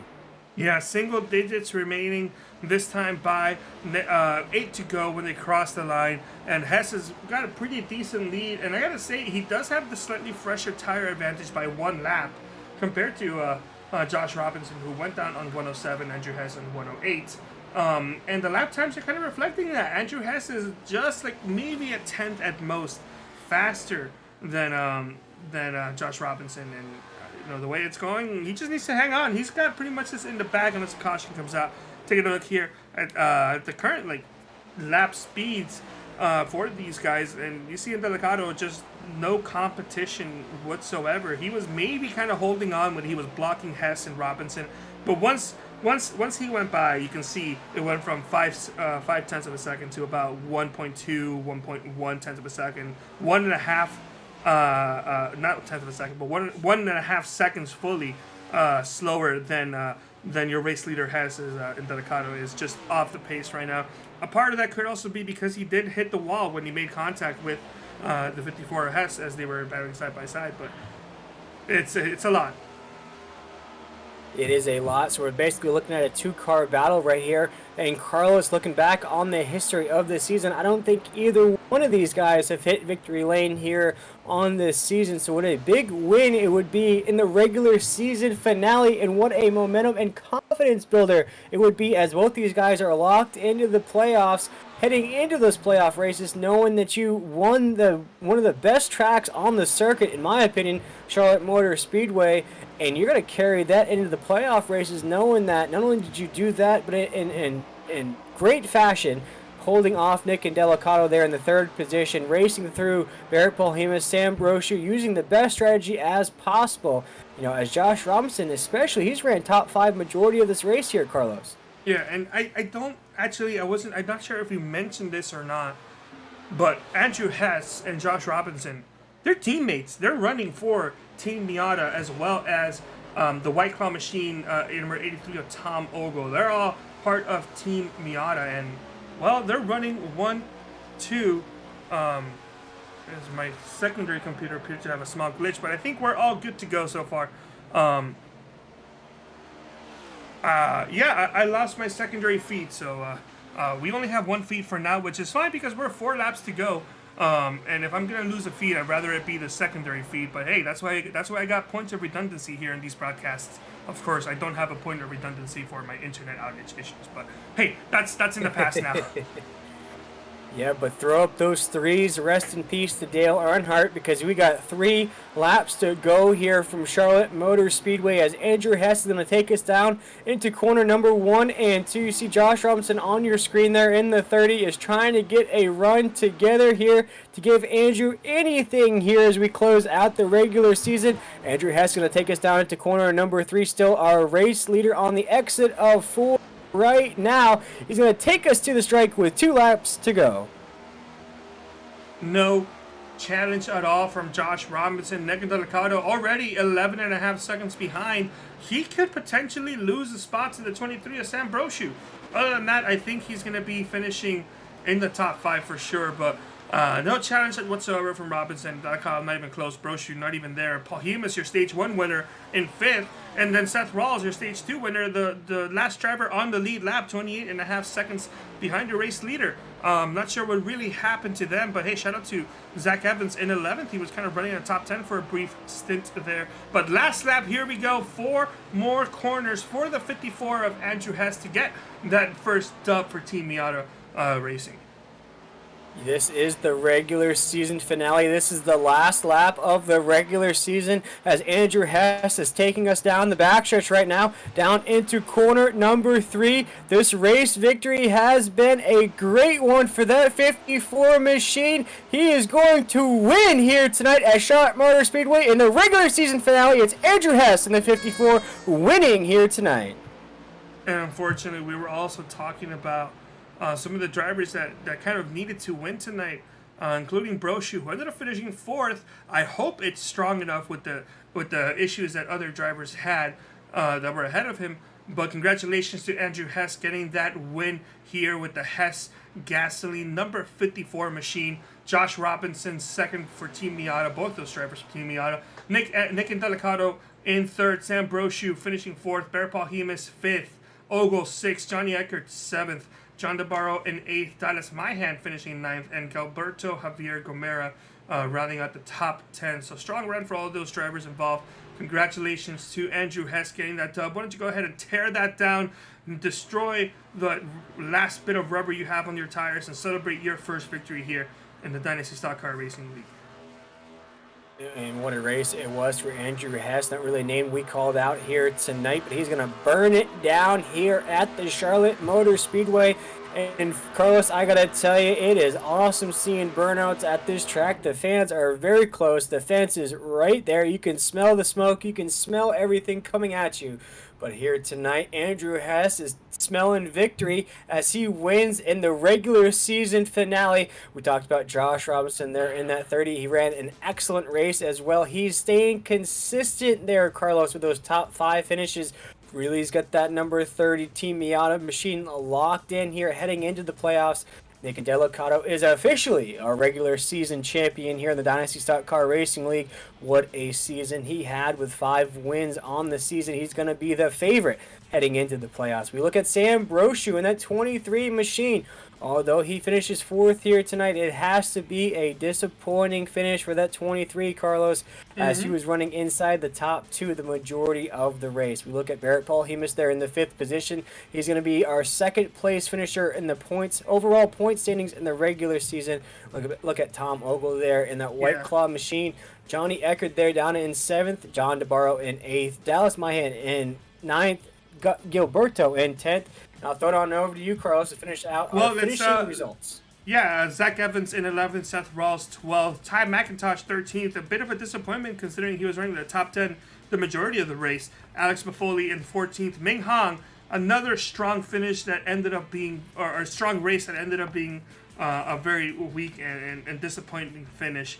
Frank Hughes in 16th. DJ Weeks in 17th, as I finally got my secondary feed up, but the race is over, it doesn't matter. David Westergreen in 18th. 19th is Davis Warren. Vic Bloom in 20th. Jordan Tarble in 21st. And Riley Marbello, who shows us did not start, although he was on track and got involved in an incident before he even crossed start finish line in 20 seconds. But Will, I believe you have a helicopter to catch that is pretty much waiting for you very soon. But before we go, I believe you have some time to catch up with maybe 1 or 2 or 3 drivers, depending on how quickly it goes. Yeah, I can catch up with probably our 3rd place finisher of the night here, Carlos. I hate to dash and leave here tonight, but as you mentioned, I got that helicopter waiting for me. I have to leave Charlotte as quickly as possible, but that is all right. We can catch up with our 3rd place finisher of the night here tonight. And what a race it was here tonight. And before I get to that, I just want to say a special thank you for the Dynasty Stock Car Racing League here in this regular season, especially DJ Weeks, the admin here in this league. It has been an excellent regular season with competitive and exciting races week in and week out. We've seen Nick Delicato win 5 races this year. We've seen other drivers rise to the occasion as well. And as I mentioned, if you've not seen the last 50 or 60 laps of these races, you are in for an anxiety-ridden, chaos-filled finish of these races. But I believe it is time to bring in our regular season champion, Nick Delicato. You finished 3rd here tonight, but you are officially our regular season champion with 5 wins on the season. Take us through this race here tonight. How are you feeling being the regular season champ? Yeah, no, tonight's race was it was pretty fun actually. Going into this, I didn't have any practice laps, so that first run there, it was kind of just me learning the track, saving tires, and trying not to wreck. But overall, a clean race from everybody. It was really fun there. That final run was a ton of fun. We all miscalculated fuel, our whole team there, so we were about a lap and a half short. And then Hess and Robinson there, they played a really good strategy, and they banked on no yellow, and it really paid off for them. So they were really fast. I know Sam and Barrett were really fast as well, and I kind of just came in the middle of everybody with my own strategy there. Yeah, talking about strategy there, Nick, we saw almost the strategy you've used all season long, where you wait until about the last 60 or 70 laps to really press the issue, kind of let those the ponies run, if you will. Was that the same strategy here tonight? Kind of wait your time to kind of wait for those strategies to implement them. We saw you there. You had about a 7 or 8 second lead. We thought you were going to win the race, and then as you mentioned, the equipment started to fail on you. You miscalculated just a little bit. But was it a little bit of the same that you've been running all season that's led to 5 victories? Yeah, honestly, I felt really good there at the end. I feel like even though my tire difference was less than those guys at the front, if I had enough fuel, I feel like I could have had a shot there. So felt really good, felt really clean, kind of felt like every other race, and I enjoyed it. But just the fuel didn't work out, and that collectively we all took blame for that. So just overall as a team, we did a good job today too. Everybody was communicating well, although it didn't work out. But yeah, just today felt like it was a clean race. It was a great race for us. Yeah, can't be disappointed there in that number 4 camp. Speaking with Nick Delicato, coming home 3rd here tonight. But Nick, you are the regular season champion heading into the playoffs. You're probably the clear favorite to take the overall championship. How confident are you heading into those playoffs? Yeah, you don't have to be confident if you want to win races, and you gotta believe in yourself. So going to the playoffs, I gotta stay clean. There's some fast guys here, and I was lucky enough to get off to a quick start with Daytona, and then the races after that. So it's not going to be easy by any means. So I'm going to have to race hard, but at the same time keep myself out of trouble. I'm looking forward to it though. Well, awesome, Nick, and a big congratulations from us at 3Y TV on that regular season championship. You ran one heck of a season. I mentioned those 5 victories, but Nick, you come home 3rd here tonight with that podium finish. You kind of know the drill with those 5 wins. Is there anybody that you'd love to give a shout out to? Any sponsors that made this race happen for you here tonight, and where people can possibly find you on social media? Yeah, shout out to our team, first of all, Shift Esports, doing a great job communication-wise. Seth Rawls, everybody else on the team does a great job racing every week. Follow us, Twitter, Instagram, get updates on the team, so check that out. And then on the car every week, our beautiful 4 car, we have Sam Drace, a great friend of mine on the car. He does motorsports photography in real life, goes to a ton of races. He's a great addition to the feed, so if you guys want to check him out, Instagram, Twitter, go follow him. Along with that, our beautiful paint schemes. As I said, Seth Rawls, who does race with us, one of the owners of the team, he makes these paint schemes for us. He does a great job, and if you need a paint scheme for iRacing, check him out, Twitter, Instagram, he'll get one made for you. And once again, thank you guys for broadcasting. It makes these races special. Well, awesome, Nick. And with the competitiveness and the driving skill of your drivers, especially yourself there on the racetrack, it makes these races special for us up here in the booth. But once again, a big congratulations there, Nick, on the regular season championship. We are all excited and eager to see what that Ford machine has once those playoffs kick off next week here in DSCR. But, Nick, we appreciate you taking the time here, man. Congratulations on that 3rd place finish, and congratulations on that championship. Yes, sir. Thank you, guys. Have a good night. And that was Nick Delacato, our third place finisher. But Carlos, I believe it is officially time for me to go ahead and sign off of here tonight. I cannot wait for the playoffs to start in 1 week's time here. I believe our field is set for those playoff races. But Carlos, you're going to speak to our race winner and our second place finisher here tonight, Josh Robinson, a second place finisher who's really been consistent week in and week out here in the Dynasty Stock Car Racing League. But once again, before I sign off here, I want to thank DJ Weeks, the admin here in the DSCR, for an incredible league, an incredible regular season here. Also, our sponsors, Manny Ray, Cemetery Landscaping Services, Pro Air, and VRA League for being our title sponsor of the night. And Carlos, I want to thank you at 3Y TV for bringing me on for this regular season. I cannot wait to start the playoffs with you next week. All right, thank you so much, Will. Have a safe flight to where you have to go, and we will see you next week for the fantastic Chase premiere. And it's gonna be It's gonna be just a great start to the chase. So thank you so much, Will. You have a safe flight. Catching up here, and excuse me because I haven't done an interview in a long time, but we got second place finisher Josh Robinson from Canton, Ohio, and Josh, I know you're out here representing Team Miata on your fantastic 1-2 finish here tonight. Why don't you go ahead and give me a quick breakdown of your whole race and just how it went? Sure. I went into the night trying to, assuming there was going to be no cautions, and I was going to run 50-50 and 50 on my segment, so I was going to have to save a little bit, and I was doing that in the first run, and then we kind of got that early-ish caution, and definitely threw a wrench in it, and then we got that second caution, and Andrew and I, we went with it and took tires, and that paid off pretty darn well. Yeah, it sure did indeed. You ended up getting that second place finish. And what does it mean to you to get a 1-2 finish for your racing team? I think happier than the 1-2. I'm happy for Andrew. He has had some rough luck this season, and so we were running pretty hard at the end there. So it was good to see that. Not only good to see a Team Miata member get a W, but good to see Andrew get the win. Yeah, and is there anything you think you could have done differently to maybe get that win or put you in a position to battle your teammate for that win? I think the only thing I could have done a little bit differently, because Andrew was nailing his pace, was maybe run a little bit harder in that right before I did that green flag pit stop to stretch that gap on him to force him to run a little bit longer, but he had it dialed in. I think it was his race to lose.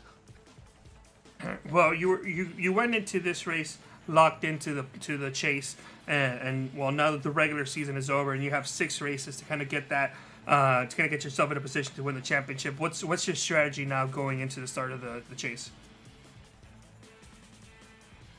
Trying to get the strong finishes. Hope to guess right if we do get a caution, if I need to pit or not, because an added element in this series is we only have 3 extra tire sets, so guessing wrong can mean you're shooting directly to the back of the pack.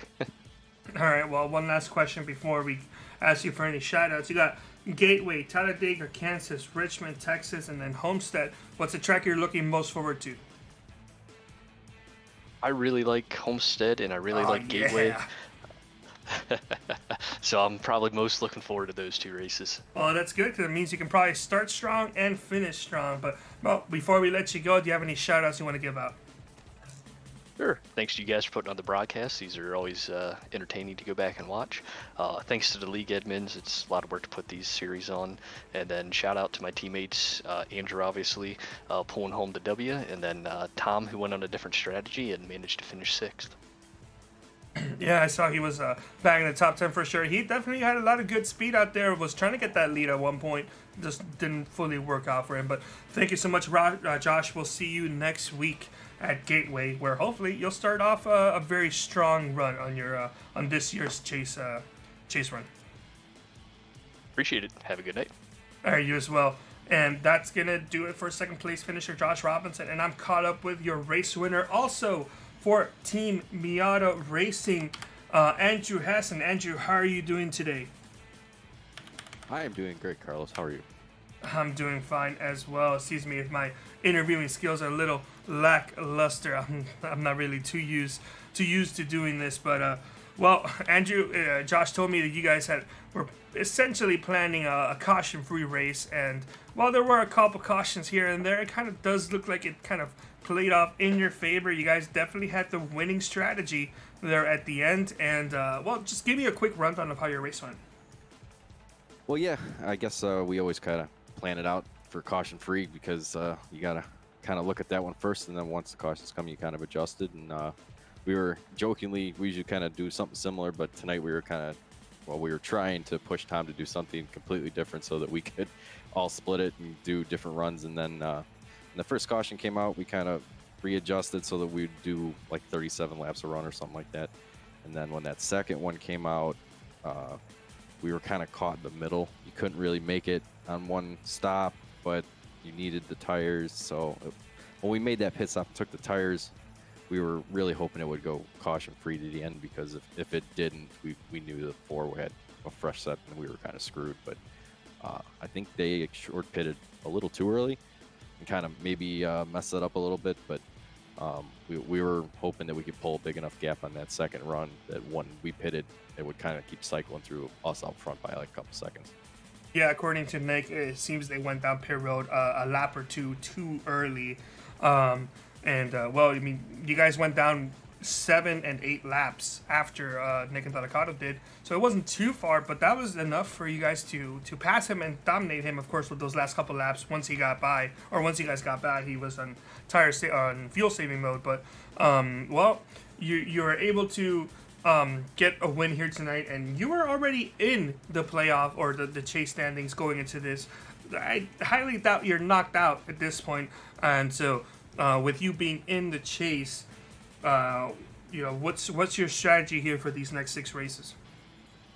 Well, I guess my big strategy is just going to be to avoid the wrecks. That's kind of been my Achilles heel this year. It's if I'm not involved in a wreck, I seem to do okay. I think I'm usually around top 5 or said top 10 for sure. But yeah, just try to avoid getting someone else's mess or making my own. All right. Well, we have Gateway, Saturday. You got Kansas, Richmond, Texas, and Homestead coming up for the chase races. What's the track you're looking forward to the most? To be honest, probably Dega. I'm one of the few guys that actually loves plate racing, so I'm really looking forward to that. I think I finished top 3 at Daytona, maybe second. I don't know. Oh, that's always a gamble for sure. What about the track you're looking forward to the least? I guess Homestead, and only I really like racing there, but the last time I raced there, I didn't do so good, so I guess that's the least. But I do enjoy racing there, so it doesn't really make a lot of sense. How's your highlight game? It'd be better if it worked better. Well, I'll tell you this though. It was already announced, so I don't know if you caught that or not. But today's race was a sunset, or it was a night race to a sunrise race. And well, you won that. You definitely showed up during the daytime, early in the 10 a.m. Well, probably 10 a.m. now for these guys. But Homestead is also going to be a night to sunrise race. So you might be able to see yourself getting some good luck there at my favorite racetrack at my local home track. Yeah, actually looking forward to that. It'll be, I think, more of a challenge than I guess the transition was today, just because obviously Homestead's a little warmer. So Yeah. At 10 a.m. at Homestead's a little different than 10 a.m. at Charlotte in August. All right, well, before we let you go, as it looks like my graphics just decided to quit it for the night, do you have any shout-outs you want to give out? I will shout out to you guys always first for putting on a good product, good show, always entertaining. The admins, Johnny and his guys, they do a great job. They're for a first-year league, they've made some great strides, and look forward to the future. Yeah, same here as well. It's very pleasing to see what these guys have done this season and what they're going to be doing here in the future, and I can't wait to be a part of that, whether it's broadcasting or some other form. But thank you so much, Andrew. We hope you have a great time, and we will see you next race. Looks like the points are updated, but I'm not sure if they'll be out before the broadcast is over. But thank you so much, Andrew. We'll see you next week at Gateway. Thanks, Carlos. All right. Well, thanks everybody for tuning in. That was another fantastic race here. It's just me at the moment. Will had to take a helicopter taxi very suddenly to take care of of something he had to take care of that he has to do. But thank you so much, everybody, for tuning in, and we'll see you next week at Gateway for the start of the 2022 Dynasty Stock Car Racing League chase. So Gateway is going to be a fun race. I haven't done too many broadcasts there, done a couple here and there, but it's going to be fun regardless, and I can't wait to see what these 12 drivers have in store for pretty much everybody here to see. So thank you so much, everybody, for tuning in, and we will see you next week at Gateway.